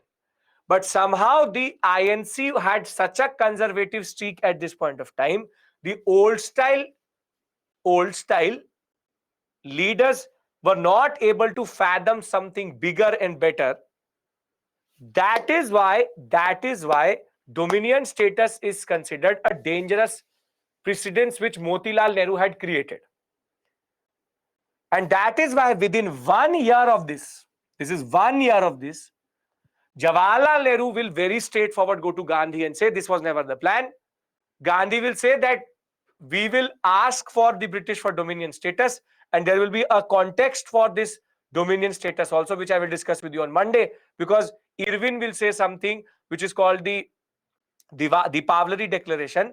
Irwin will say that the ultimate, now you see how the British exploit our words. Once Nehru report comes through, now the British will say our ultimate purpose is to give you dominion status. So the British technically have absorbed this wrong concept from the Nehru report. And in order to undercut this, and this is the politics we discuss on Monday, and the timeline I will give you, Jawaharlal Nehru is going to go for in Lahore session when he was the president, with Subhash Chandra Bose standing by him. He will say, no, we don't want dominion status. The ultimate purpose of India or Indians and the INC is not dominion, but Purna Swaraj, complete independence. We don't want dominion status. And thereafter you will see, be it August offer or be it the Cripps mission, the British will do this drama, dominion. And the ironical part of the story is, these bastards, when they gave the Indian Independence Act, they still wrote the word dominion on it. The Indian Independence Act says that the British now create two dominions called India and Pakistan, who will have their own constituent assemblies and they will write their constitution. This is the level of irritation they create for us, that even after being very, very clear that we don't want dominion status throughout 1929 to 1947, still they will be writing this word dominion, and we'll talk about it. In 1947, India Independent Acts will still use the word dominion.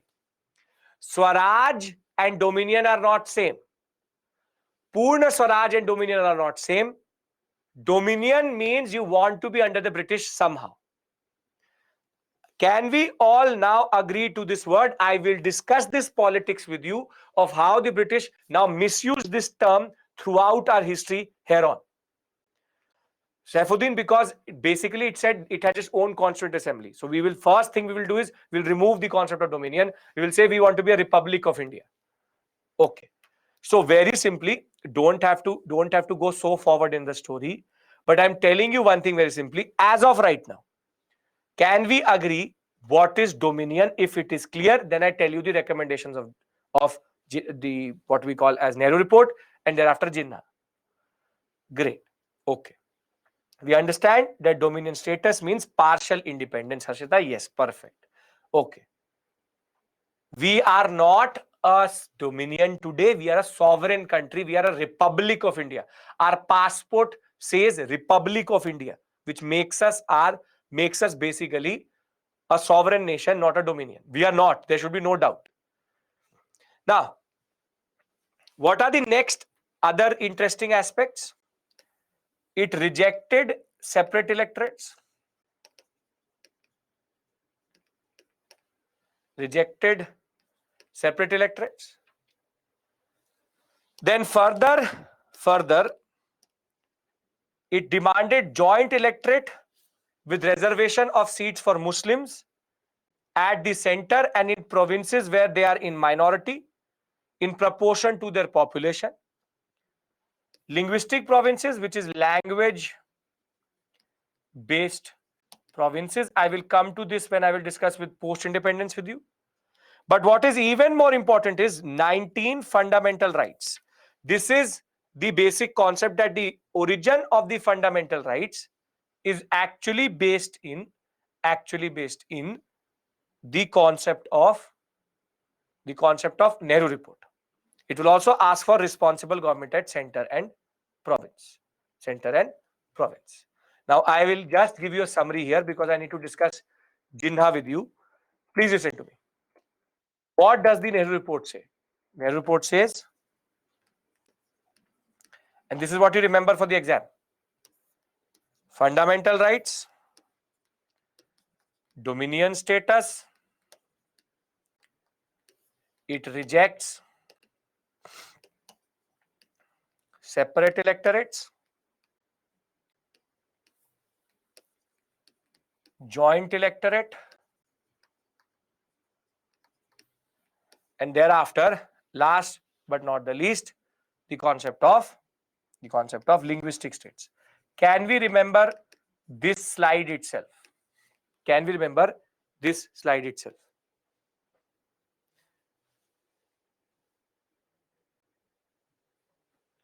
Suraj, that is true. Now, tell me one thing. After reading the Nehru report, will Jinnah be very happy?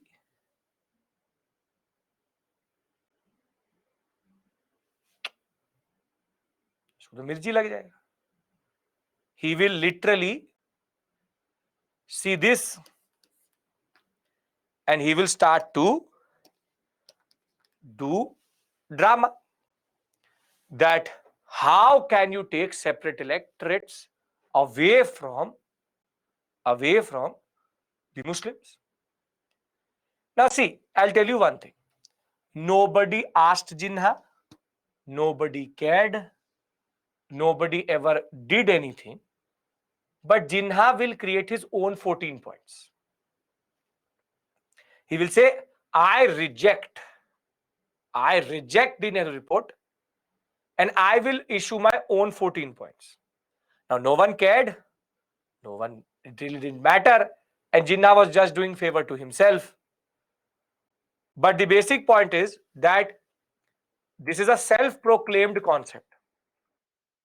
Younger leaders such as Jawaharlal Nehru, Subhash Chandra Bose regarded dominion status as a step backward, wanted complete independence. Muslim League, Hindu Mahasabha, Sikh communists were unhappy with the Nehru report, Muslim League and Sikh because of the separate electorates. And now Jinnah will have an all India conference for Muslims in which not everybody is going to turn up. And simply he will write his 14 points. Can we enjoy the 14 points? Which will be issued in 1929. Don't have to learn them, but you see the hypocrisy of Jinnah. I am just trying to show you what Jinnah self-proclaims as the mission for him. As the mission for him. So you just enjoy. You see the hypocrisy, how he will talk about everything, and then he will say, perfect, equality. You see. Now, tell me one thing. Would Jinnah want a strong center or a weak center when it comes to the concept of federalism? Would you want a strong center or weak center?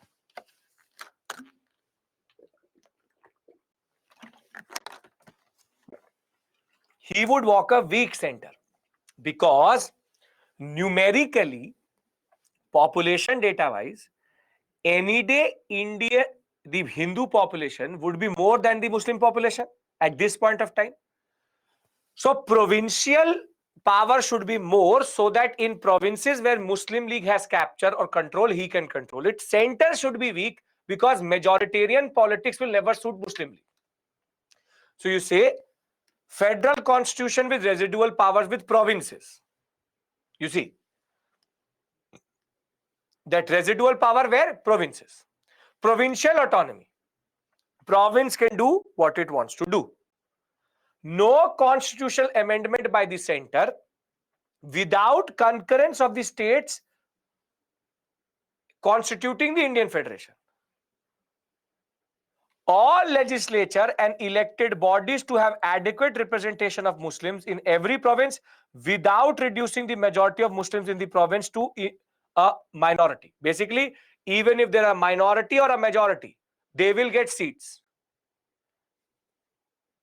Prasad Batra.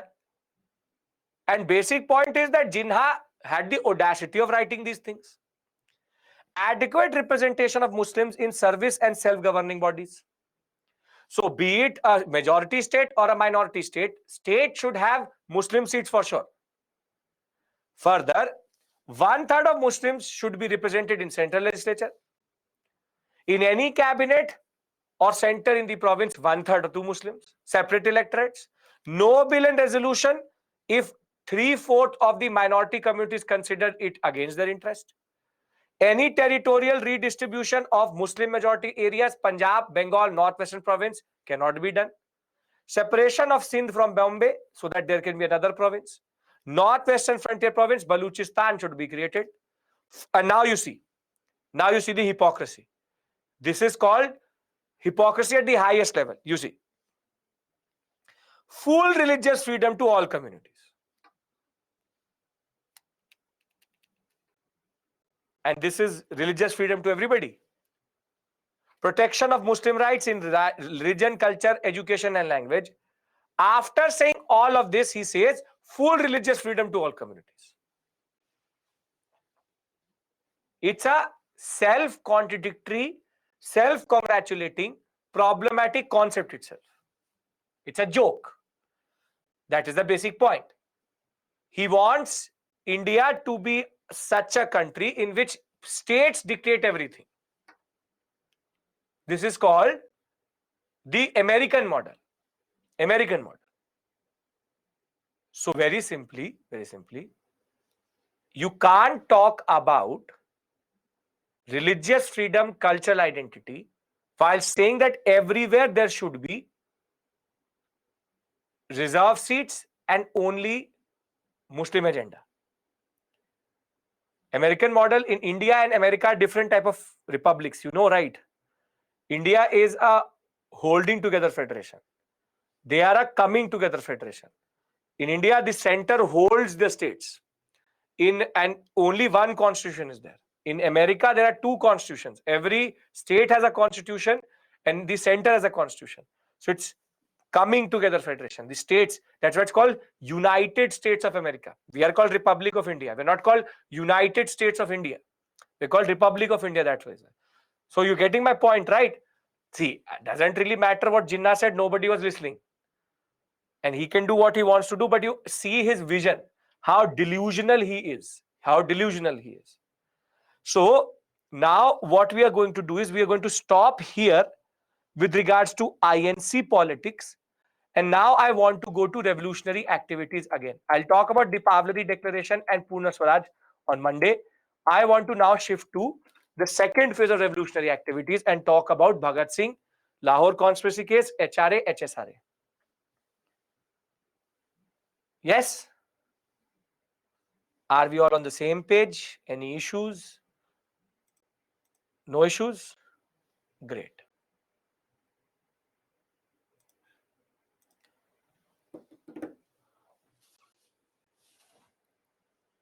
Now,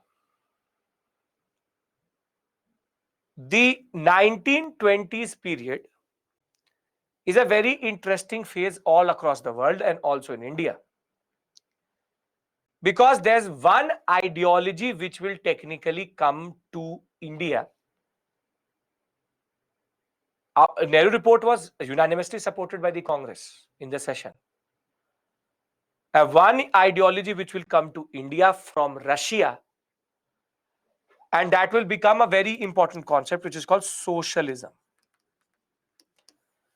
Now, when I will teach you world history, I will have a proper discussion with you with regards to Marxism, socialism, communism. I will discuss ideologies with you when I'll discuss Russian Revolution with you. But what I'm going to do is I'm going to give you a working definition of socialism. I'm going to give you a working definition of socialism, which I hope we can agree to as of right now. As of right now. Because socialism is linked to Marxism, it's linked to communalism or communist understanding. It's a much bigger concept, needs at least 1 hour discussion, which is not needed here, but in world history, because you have to understand it vis-a-vis Bolsheviks, Lenin, this and that. So as of right now, I will give you a workable definition of socialism and what is called Indian conception of socialism. And can we agree to that? Can we agree to that? Yes, we can. Very good. Now, what does socialism technically mean? Socialism is also mentioned in our preamble. It's an important concept. And basically, socialism argues that the nation and the government should be pro-workers, peasant, and lower classes of society. It is in a way anti-industrialist and what we call as colonialist or imperialist.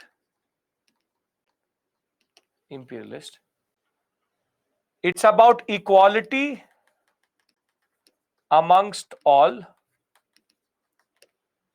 and government controlled industries. In India, the example of socialism is BHEL, BSNL, MTNL, HUL. These are government controlled PPP, public private partnership. Now, socialism basically is about welfare. It's about welfare and people's politics or people's politics. Indian Railways, yes. Now, simple point is, if you are a socialist, you are anti-landlord, anti-industrialist, anti what we call as planter, anti-millionaire. Simply, you want the lower classes of the society to be the focus, and very important, yes, anti-zamindar. Can we agree to these features? Anybody has an issue with these features? Your nation and government should help and should represent the peasant and the worker. Anti-industrialist, equality amongst all, government controlled industries, and anybody who has privilege, you're anti that person. We all can agree? As I said, I will discuss this whole concept with Marxism with you. And if you are, for example, really interested right now, if you're really interested about socialism right now, on our YouTube channel, you can go to the knowledge series and there would be a video by me called Marxism. I would ask the SME to just push that link of YouTube. It's under the category of knowledge series Marxism. The SME, please just push that YouTube link, which is related to Marxism. I will talk, when I will discuss this with you, the concept of means of production, mode of production, class consciousness, vulgar Marxism, structural Marxism, base, superstructure. I will discuss everything with you.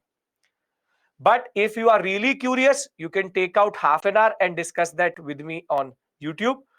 But if we all can agree to this basic definition, we can talk about the HRA, HSRA, and thereafter Bhagat Singh. Can we discuss that? Found it? Chalwadi, perfect. Just push the link here in the comments. I will make it public. So just push the YouTube link. Yes, the subject member expert has pushed it. Very good.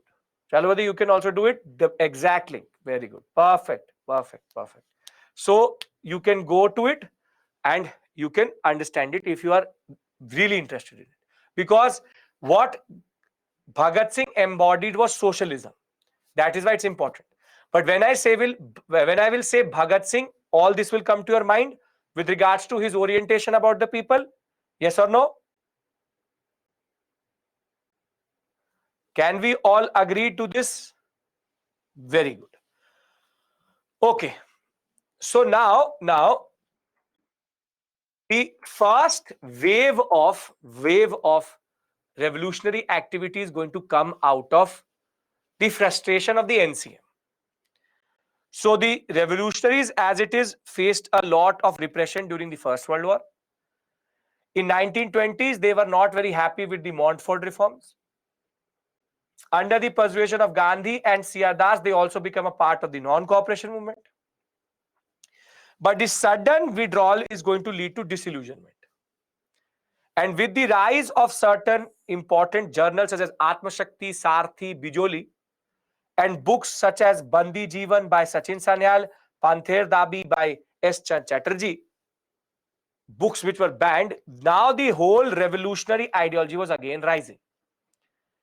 But socialism in India had also come in different forms and it was embodied. Where did we see this name? Jogesh Chandra Chatterjee.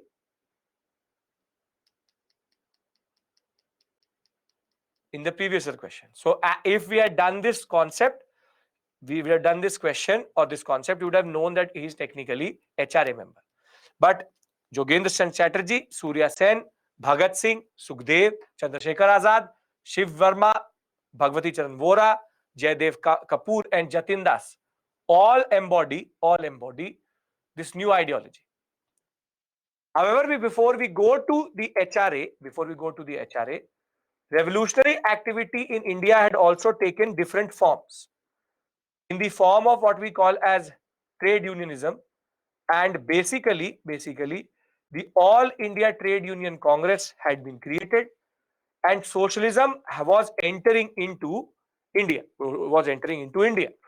So we have Jawaharlal Nehru, who was talking about youth activism via the 1928 All Bengal Students Conference. We have peasant agitations which were rising. So in the United Province, in the UP sector, tenancy laws were being revised, low rents were being paid, peasant movements were happening all across Andhra Pradesh, Rayatwari Bombay sector. Bordoli Satyagraha is going to happen where Vallabhbhai Patel is going to get his Sardar. title Sardar Vallabhbhai Patel. So he will show that technically in Gujarat, he will show that basically Satyagraha works. And at the same point of time, Trade Union Congress in 1920, it will be formed. All India Trade Union Congress, very standard question which comes in the examination. All India Trade Union Congress, who was the first president? Lala Lajpat Rai, and what is called Dewan Chamanlal was the general secretary. Very, very important. Very, very, very important. Comes in the examination quite a lot of times. We will have strikes which will happen in the Kharagpur Railway, in Tata Iron and Steel Works, Jamshedpur, Bombay Textile Mills, and even in the Buckingham Carnatic Mills. So all across India, the wave of socialism is spreading. Workers want their rights. And in 1928, close to 5 lakh workers are going to go on strike. And in 1923 itself, we had already seen that May Day, the concept of Labor Day, was organized in India. So basic point is, when we talk about Bhagat Singh and socialism, socialism was spreading in India very quickly under the concept of workers' welfare. Now comes the two concepts. The HRA and the HSRA. So basically, what we've discussed is the different forms of socialistic practices in India, with youth movement, with peasant movement, with worker movement. All of this is happening parallelly. All of this is happening parallelly. The ideas of socialism will trickle from Russia from 1917, will become very, very pronounced in 1920s. Jawaharlal Nehru, himself a socialist with Subhash Chandra Bose, is going to push for students' movement. And the All India Trade Union Congress, basically trade unions, which are workers' unions, become very important. Worker strikes are happening independent of the national movement. This is what I'm trying to tell you, that all of this is happening independent of the national movement. And then there are two organizations which were very, very important in the revolutionary activities phase. Can we, now you get the context. Now you get the context. All of that is happening in the background. We are now going to concentrate on two organizations. We discussed Anusilan Samiti and Yugantar, Mitra Mela and Abhinav Bharat. Now we'll discuss two organizations called HRA and HSRA. Can we discuss it? Because I have to have a very important discussion with you with regards to the Lahore conspiracy case. Very good. Perfect. So, in the Punjab, UP, Bihar sector, the first organization which had come after the repression which had been seen during the Gadar movement and Anusilan Samiti is called the Hindustan Revolutionary Association or Army, or called the HRA. HRA was formed in October of 1924 in Kanpur by three very important personalities: Ram Prasad Bismil, Jogesh Chandra Chatterjee, and Sachin Sanyal. Now, do you get the fact that that name given in the previous year question was not an obscure name? He's one of the founding members of the HRA, and that is why UPSC asked you that question. So, very simply, Ram Prasad Bismil and one of the very, not a towering member, but a member of this is going to also be Chandrasekhar Azad. Chandrasekhar Azad. Sachin Sanyal, we've already heard with regards to Hardin bombing. Now, the aim was to organize an armed revolution to overthrow the colonial government. They are called Hindustan Republican Association, which means that they want to create one Republic of India. Republic of India. He's related to Gadar movement also. Very good. And the only important activity which they were able to do is called the Kakori robbery. It's called the Kakori robbery, in which they wanted to loot a down train. Train goes up and down. So 8 down train from at Kakori near Lucknow, and they wanted to loot the official railway cash. See, the biggest issue which most of these revolutionaries have is money, because money needs to be mobilized. So they technically choose the Kakori 8 down train to loot it. However, as soon as the Kakori robbery will happen, the 17 people who are involved will be jailed and 4 will be transported for life. And these 4 is going to be Ram Prasad Bismil, Asafullah Khan, Roshan Singh, and Rajendra Lahiri. And these 4 will be hanged, and Kakori will be a major setback to the HRA. So when we talk about your preparation, what do you need to remember here? HRA, Ram Prasad Bismil, you have Jogen Chandra Tacharji, and you have Sachin Sanyal. And their only important activity 1924-1925 is basically the Kakori robbery. And thereafter, they will be technically. Chandrasekhar Azad was not there at that day, but he was associated with the HRA. Kakori robbery is going to be a major setback, but Chandrasekhar Azad, who was a minor member at this point of time, will take the HRA forward, or the tradition of HRA forward. Can we all agree to this three facts? Because what really matters to us is the next, which is HSRA. Done. This is prelims oriented topic. Now, very good. Now, when we talk about HRA was kept alive in the heart of Chandrasekhar Azad, and revolutionary activity was never going to go forward too much, except for one incident. And the incident is Lala Lajpat Rai's death. The incident is Lala Lajpat Rai's death, the Sher-e-Punjab's death, because basically Lala Lajpat Rai will be killed by one British officer called Saunders when he will be protesting against the Simon Commission. So there will be a protest which Lala Lajpat Rai would be heading, and he will be chanting at this point of time, "Go back, Simon, Simon, go back." The police will lathi charge. And whilst everybody ran away, Lala Lajpat Rai stood his ground, and Saunders will literally start to hit. Scott and Saunders both are involved. But Saunders was considered to be the more brutal one. Scott and Saunders both. Now, he will stand his ground. As I'm saying, three policemen was around him.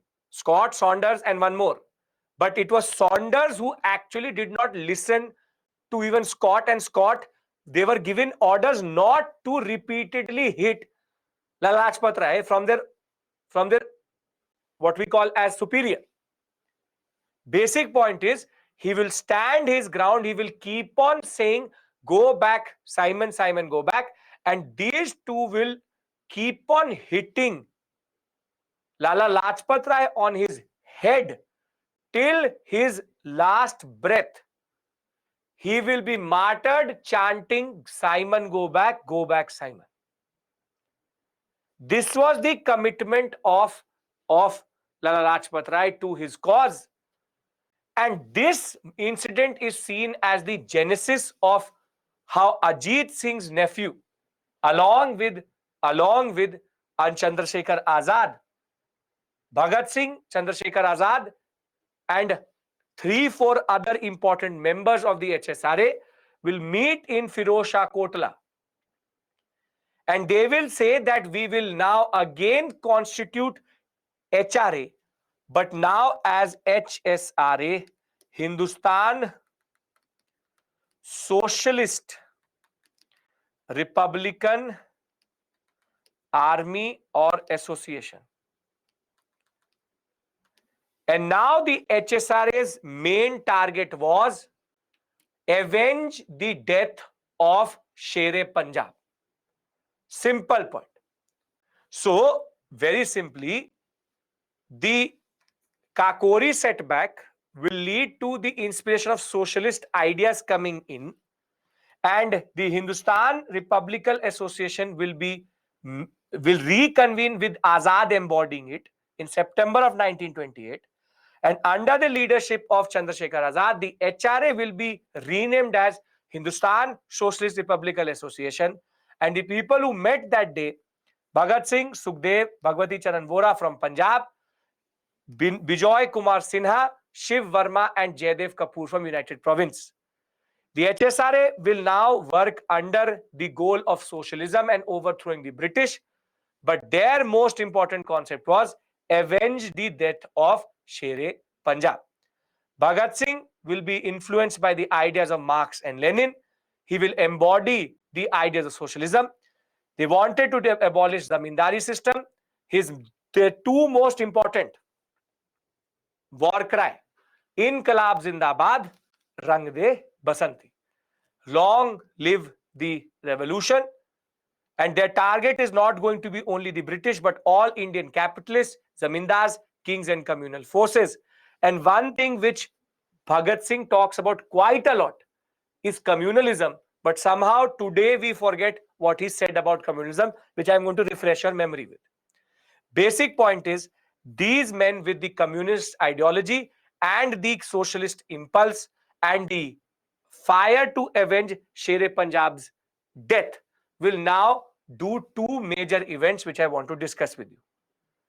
We all understand the context of HRA becoming HSRA, right? Lathi charge blows, he will succumb to his injuries. Now you please listen to me.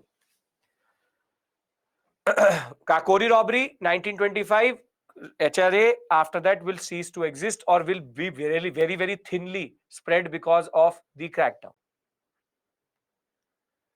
Now, the first act which the HSRA is going to do is called Saunders assassination or Saunders murder.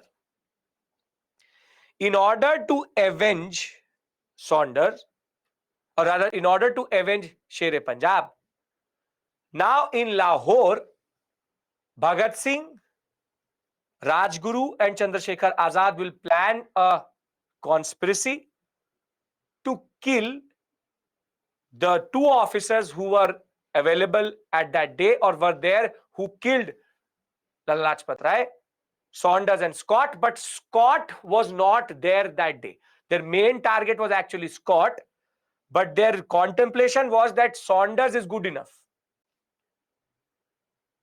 Now, very heroically, in a scenic fashion, Bhagat Singh will himself go up to Saunders and shoot him.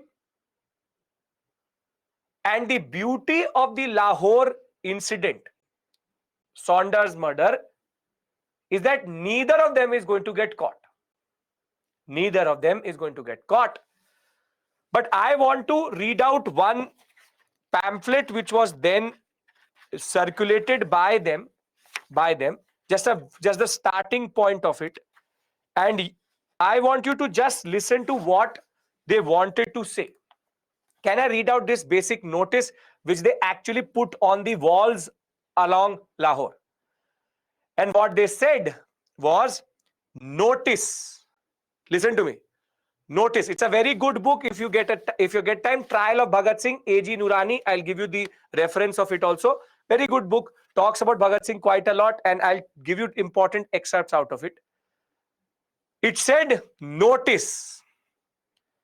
By the Hindustan Socialist Republican Army. Now you see the line. Bureaucracy beware. With the death of J.P. Saunders, the assassination of Lala Lajpat Rai has been avenged.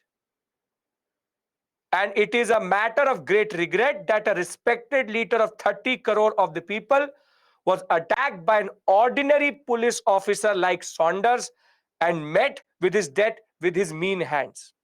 The national insult was a challenge to the young men of India. Today, the world has seen that the people of India are not lifeless. Their blood was not becoming cold. They can lay down their lives for the country's honor. The proof of this is been given by the youth who are ridiculed and insulted by the leaders of their own country. Tyrant government beware. It's literally an exact excerpt. This is the notice which they pasted. It is chilling. It's goosebumps it gives you. That what is his understanding? Bureaucracy beware. Bureaucracy beware. And the beauty of this story is none of them will get caught. See, I don't need to do this with you, but I want you to give a very comprehensive understanding of why is Bhagat Singh so important and why is this case so very important. So in the Saunders murders, nobody is actually caught. And the story is that the police had no idea only. The police had no idea who is the HSRA. The police had no idea Bhagat Singh did it. And the police had no idea with regards to who these three men were. Saunders murder is clear. The message is clear. The youth have spoken. Avenge the death of Lala Lajpat Rai. Yes? Now what they plan next is the Central Legislative Bombing, 1929, in which Patukeshwar Dutt and Bhagat Singh himself said that we will create the courts, the judicial court as an arena of politics. And what Bhagat Singh wanted to prove, they got to know about the HSRA now, but they didn't know who were the members. What Bhagat Singh actually wanted to prove, and he actually successfully did it, was that law doesn't matter to the British. Law doesn't matter to the British. All this drama which they do, rule of law, we the mighty British rule of law, he wanted to prove that if it came to prosecuting someone, they will subvert their own structure and systems itself. And that is why he went to the concept of bomb became important, because bomb was about making the deaf ear hear. They said, you can't hear, we will keep and give a bomb on your ear and you will start to hear everything. So the concept of the bomb became important because it was about India becoming explosive, but also about making the British deaf ear to the Indian cries hear. The bomb was made non-lethal. It was a sounding bomb. It was thrown in the Central Legislative Assembly when two very, very bad acts were being passed: Public Safety Bills and Trade Disputes Bill, 1929. And they will throw it in the lobby area of the Central Legislative Assembly, where nobody sits. And unlike other revolutionaries or someone else, Bhagat Singh did not run away. They wanted to court arrest. So as Inqilab Zindabad on his lips, he will get arrested. Till this point, everybody is with me, because now comes the interesting part, which no book will tell you.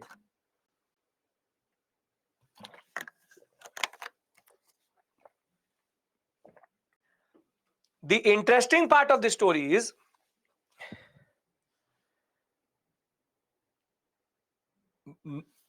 when Bhagat Singh got arrested, the British didn't know that he's the same person who shot Saunders.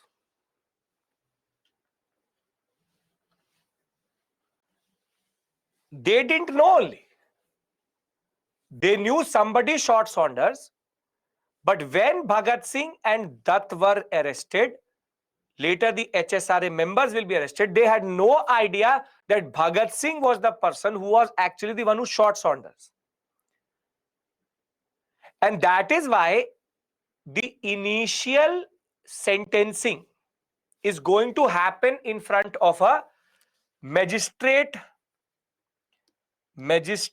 court, or what is called a sessions court.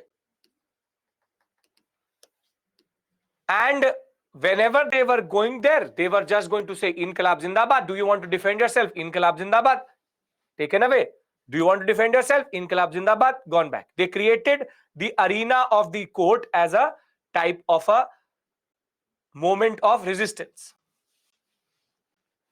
And basically, the sessions court is also going to sentence Bhagat Singh. But you know what was the initial sentence of Bhagat Singh? What was the initial sentence?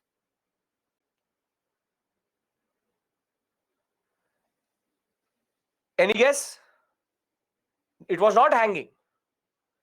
It was life imprisonment, maximum 7 to 8 years to life imprisonment. This was the basic consideration which was there. in 1929. But then, how did the British get to know that Bhagat Singh is the same man who had shot Saunders? And therein comes the story of approvers. Basically, and I'll give you the names also, not that, basically, under British torture and under British pressure, some members of the HSRA will become what are called police approvers. A approver is a person who actually was one of the person who was a victim, but for a lesser sentence, he becomes a police witness. He becomes a police witness. So basically, they are ready to become police witness for a lesser sentence. You plead guilty and you become a police witness. But this has to be a voluntary act. See, because of the protest which the HSRA was doing in the jails, because of the pathetic conditions, and because of the martyring of Jatin Das itself, after 61 days of fast, the police created too much pressure on the HSRA. And I would like to tell you who are the 6 approvers who actually told the British under pressure that Bhagat Singh is the same person who shot Saunders. Do you know their names? Want to know their names? Okay.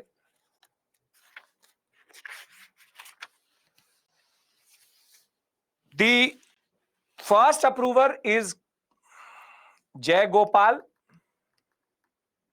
all members of the HSRA. Fonindra Nath Ghosh, Manmohan Banerjee. But the most dangerous of all of them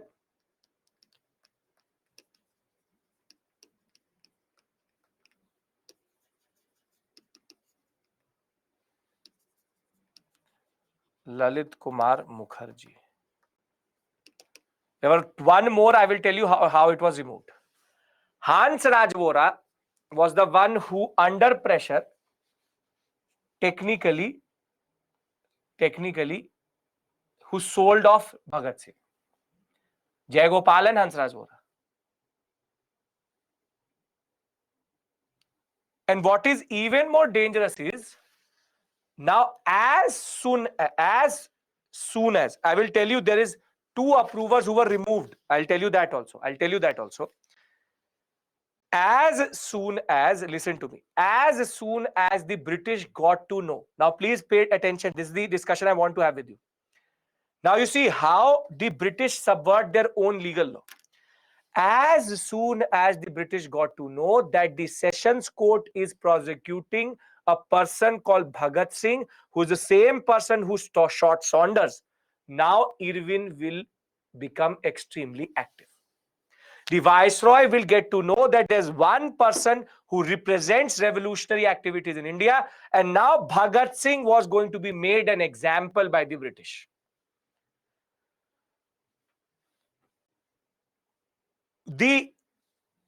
You imagine this. Irwin issued an ordinance, of emergency ordinance, to constitute a new 3-member High Court judge-based court, which is called a special court. Where was this concept coming from? The 3-member High Court judges court. Where have we done this? Rowlatt Act. Very good. So he uses the Rowlatt Act provision, and not even that. The more absurd aspect is, does prosecuting Bhagat Singh constitute as a national emergency on British India?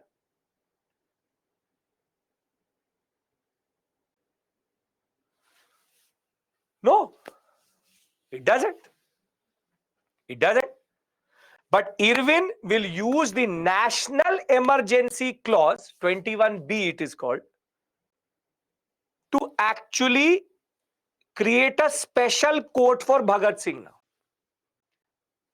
For Bhagat Singh. And now these approvers will be called to this sessions court or to this special court to technically say that we know that this person is Saunders' murderer. But you know, there's a clause in British jurisprudence. Everybody is following this concept. You will not find it anywhere else. I'm trying to give you a basic understanding. What is more interesting is that under the police approvers concept, if an approver says that the police is creating pressure on me, all approvers' testimonies are taken back. You have to do it voluntarily. Now, Lalit Kumar Mukherjee and Ram Sharan Das are actually going to put in two petitions in front of this court. Can I read it out what this petition said? The petition said, I wish to put it in a document which shows how approvers are tortured. I hand in the document. I do not wish to remain in the custody of the police. This document was given to me by the police officer who told me to learn it by heart. This was shown me off and on by officers who was with me. It passed from one officer to the other. I hand in this document. Let this witness sent to judicial lockup and not the custody of the police. This is what the notice will be sent by Ram Sharan Das and Lalit Kumar Mukherjee. Basically, Ram Sharan Das will literally prove to the court that the witnesses, the approvers were being tortured. However, the British will simply remove Ram Sharan Das, who was in this list. They will strike off his name, but they will say all approvers' testimony stand. Again, against British law, these mighty British who talk about law. Basically, Irwin was going to do hook, crook, subvert law to make sure that Bhagat Singh would be hanged. And the last and the most interesting or dangerous aspect of this court was, out of these three judges, there was one Indian judge. He will actually recuse himself. He will say, I cannot work in a court in which no law is being passed or no law is being followed. And under the national emergency law, if this special court judge recuses itself, at least 3 months notice is there before a new judge should be appointed. Indian judge will leave today, tomorrow new judge will be appointed. Are you getting my point? The whole process of telling you this story is that the British are just a big heap of hypocrisy. They will make sure that Bhagat Singh will be hanged, and they will make sure that the sentencing will be done in such a way so as to create an example of Bhagat Singh.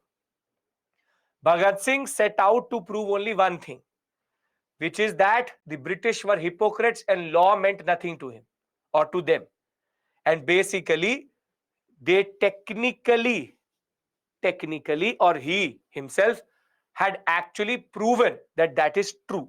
Because everything in this book or anything which you will see in the Lahore conspiracy case trial, only subversion of law was there. No law was followed. So I hope that you understand that British did not even know that Bhagat Singh was actually the same person who shot Saunders. Saunders' murder case will be linked up with Bhagat Singh because of the approvers. In a way, it was the weakness of the approvers, but they were under pressure, whatever it may be. Today, Hansraj Vohra's family stays in London.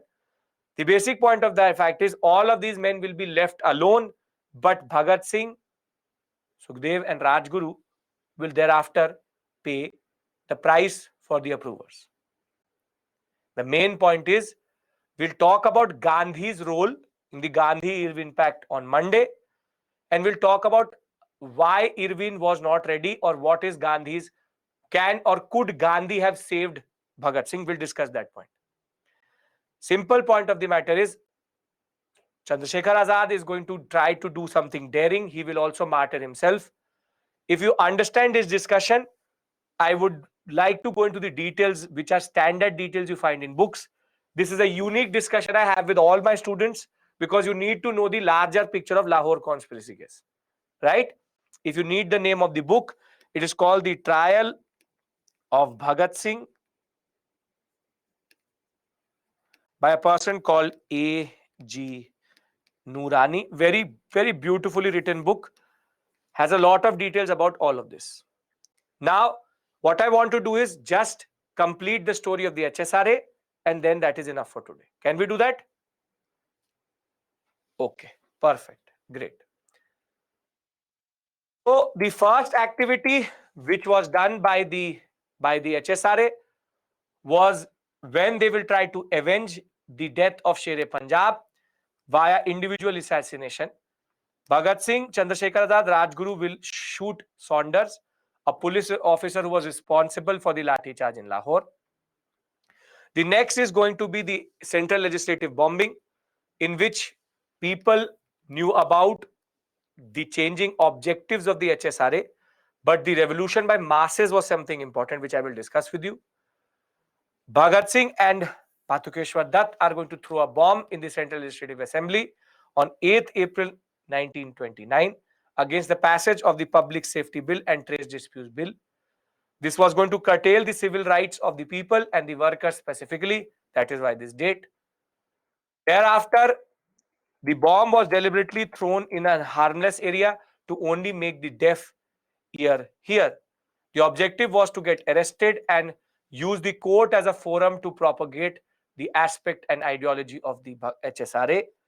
Bhagat Singh, Sukhdev and Rajguru will be then tried under Lahore conspiracy case or the Lahore conspiracy trials. In the jails, the revolutionaries protested against the horrible conditions and they fasted for honorable treatment like political prisoners. However, in this process, one of our revolutionaries is going to be martyred, Jatin Das, on the 64th day of his fast. Whilst all of this was happening, Chandrasekhar Azad will himself try to blow up Irwin's train in Delhi in 1929. Azad was killed in an encounter with the police in Allahabad on February of 1931. And 1931, they will be hanged on 23rd March. We will discuss the story in between this on Monday with regards to basically what is the role of Gandhi in this whole story. Are we all clear about the facts? Because then we talk about Bhagat Singh and end the class. We already discussed Bhagat Singh as a personality, but we have to discuss how there was a change within Bhagat Singh itself and the relevance of Bhagat Singh today. Okay. Simple point. Even before his arrest, Bhagat Singh had moved away from the belief of violent heroic activities to the concept of a popular broad-based movement, and that is why the whole concept of courting arrest. He believed only a revolution by the masses, for the masses, could actually get or could actually yield Indian independence. So Bhagat Singh himself started with individual assassination, which is Saunders' murder. By the end of it, he believed that the people's movement is the only way to go forward. And this change can be seen in him because in 1926 itself, he had established the Punjab Naujawan Bharat Sabha, and it was about creating the youth and making them aware of how colonialism works and how they need to resist it. It had branches in all villages. And one of the most interesting features and the relevance of Bhagat Singh today is that Bhagat Singh was fully secular. 2 of his 6 rules drafted by him for the Sabha was that members would have nothing to do with communal bodies and they would propagate a general feeling of tolerance among people considering religious as a matter of religious personal belief. Somehow you don't have to learn this, but I'm telling you, somehow we forgot this idea. Though we talk about Bhagat Singh today quite a lot in different contexts, unfortunately we forgot one thing, because Bhagat Singh always said that the only way India survives is through tolerance. And that is something we've actually forgot today. He will organize a lot of different movements, the Lahore Students Union, which will be about students' politics itself. We will also understand that revolution meant organization and development of mass movement. Real revolutionary armies are in the villages and factories, basically the peasant and the worker.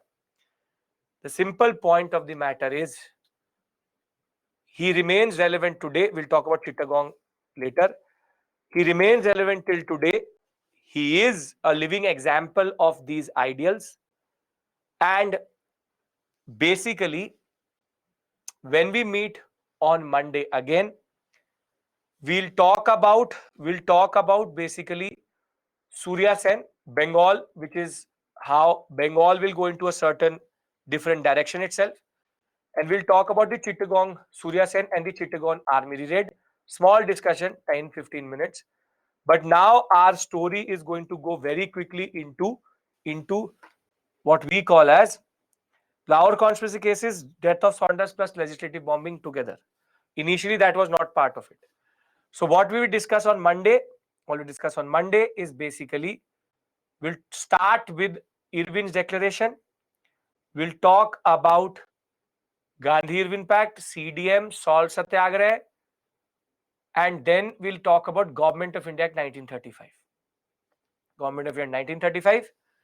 Then on Tuesday, we have a very interesting discussion. The Pavli Declaration will start 35. We'll have a very interesting discussion between Bose and Gandhi. Though nobody really teaches it, I will teach you there, because there can be a theoretical question. What is the difference between Bose and Gandhi? Which is that why does Bose and Gandhi not go together? We'll put in Nehru into that mix also. And once we're done with Bose and Gandhi, we'll reach till Cripps Mission 1942, Quit India, INA, RIN Mutiny, Cabinet Mission, Wavell Plan, Mountbatten, and basically we will now are in the last leg of our discussion. Till Thursday, we will go till modern India. Friday, Saturday, and Monday, I'm adding an extra class because we lost close to 45 minutes on the first class itself. Roundtable conferences, everything will be done. Ambedkar and Gandhi will also be done. And we will discuss on next to next Monday, 6th March, will be our last class. But last 3 classes is post-independence, in which I'll discuss with you linguistic reorganization, official language controversy, the wars, regional inequality, and then you will get independence from me on 6th March itself. We gave independence to India on Thursday. Done? 1st March. No, Nidhi, no. You want a mains practice question from here? I'll give that to you also.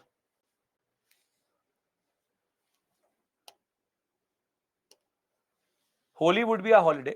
Any extra class, Labidi, as I said, Saturday, 4th March is going to be one extra class to make up that technical glitch.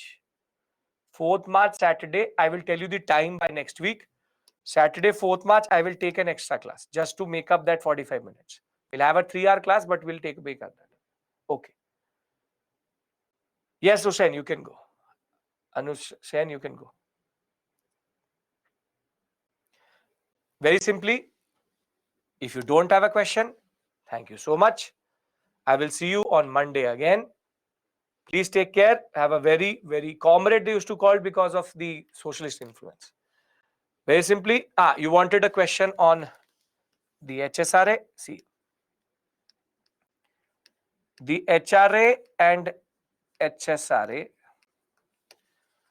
represent in Indian history the frustration of the mainstream politics and a rekindling of revolutionary spirit. Discuss. It's a difficult question though. 150 words. You have to talk about why did the HRA HSRA emerge, which is disillusionment with the concept of So it will happen, Gulam, before it. Don't worry about that. It will happen before it. HSRA, HRA, mainstream politics, basically the reasons why revolutionary activities emerged and how they rekindled the spirit. We have to talk about Kakori, Saunders murders, and Central Legislative Assembly. In that extra class, Mohammed, I will discuss with you, don't worry, answer writing. I will discuss with you answer writing very soon.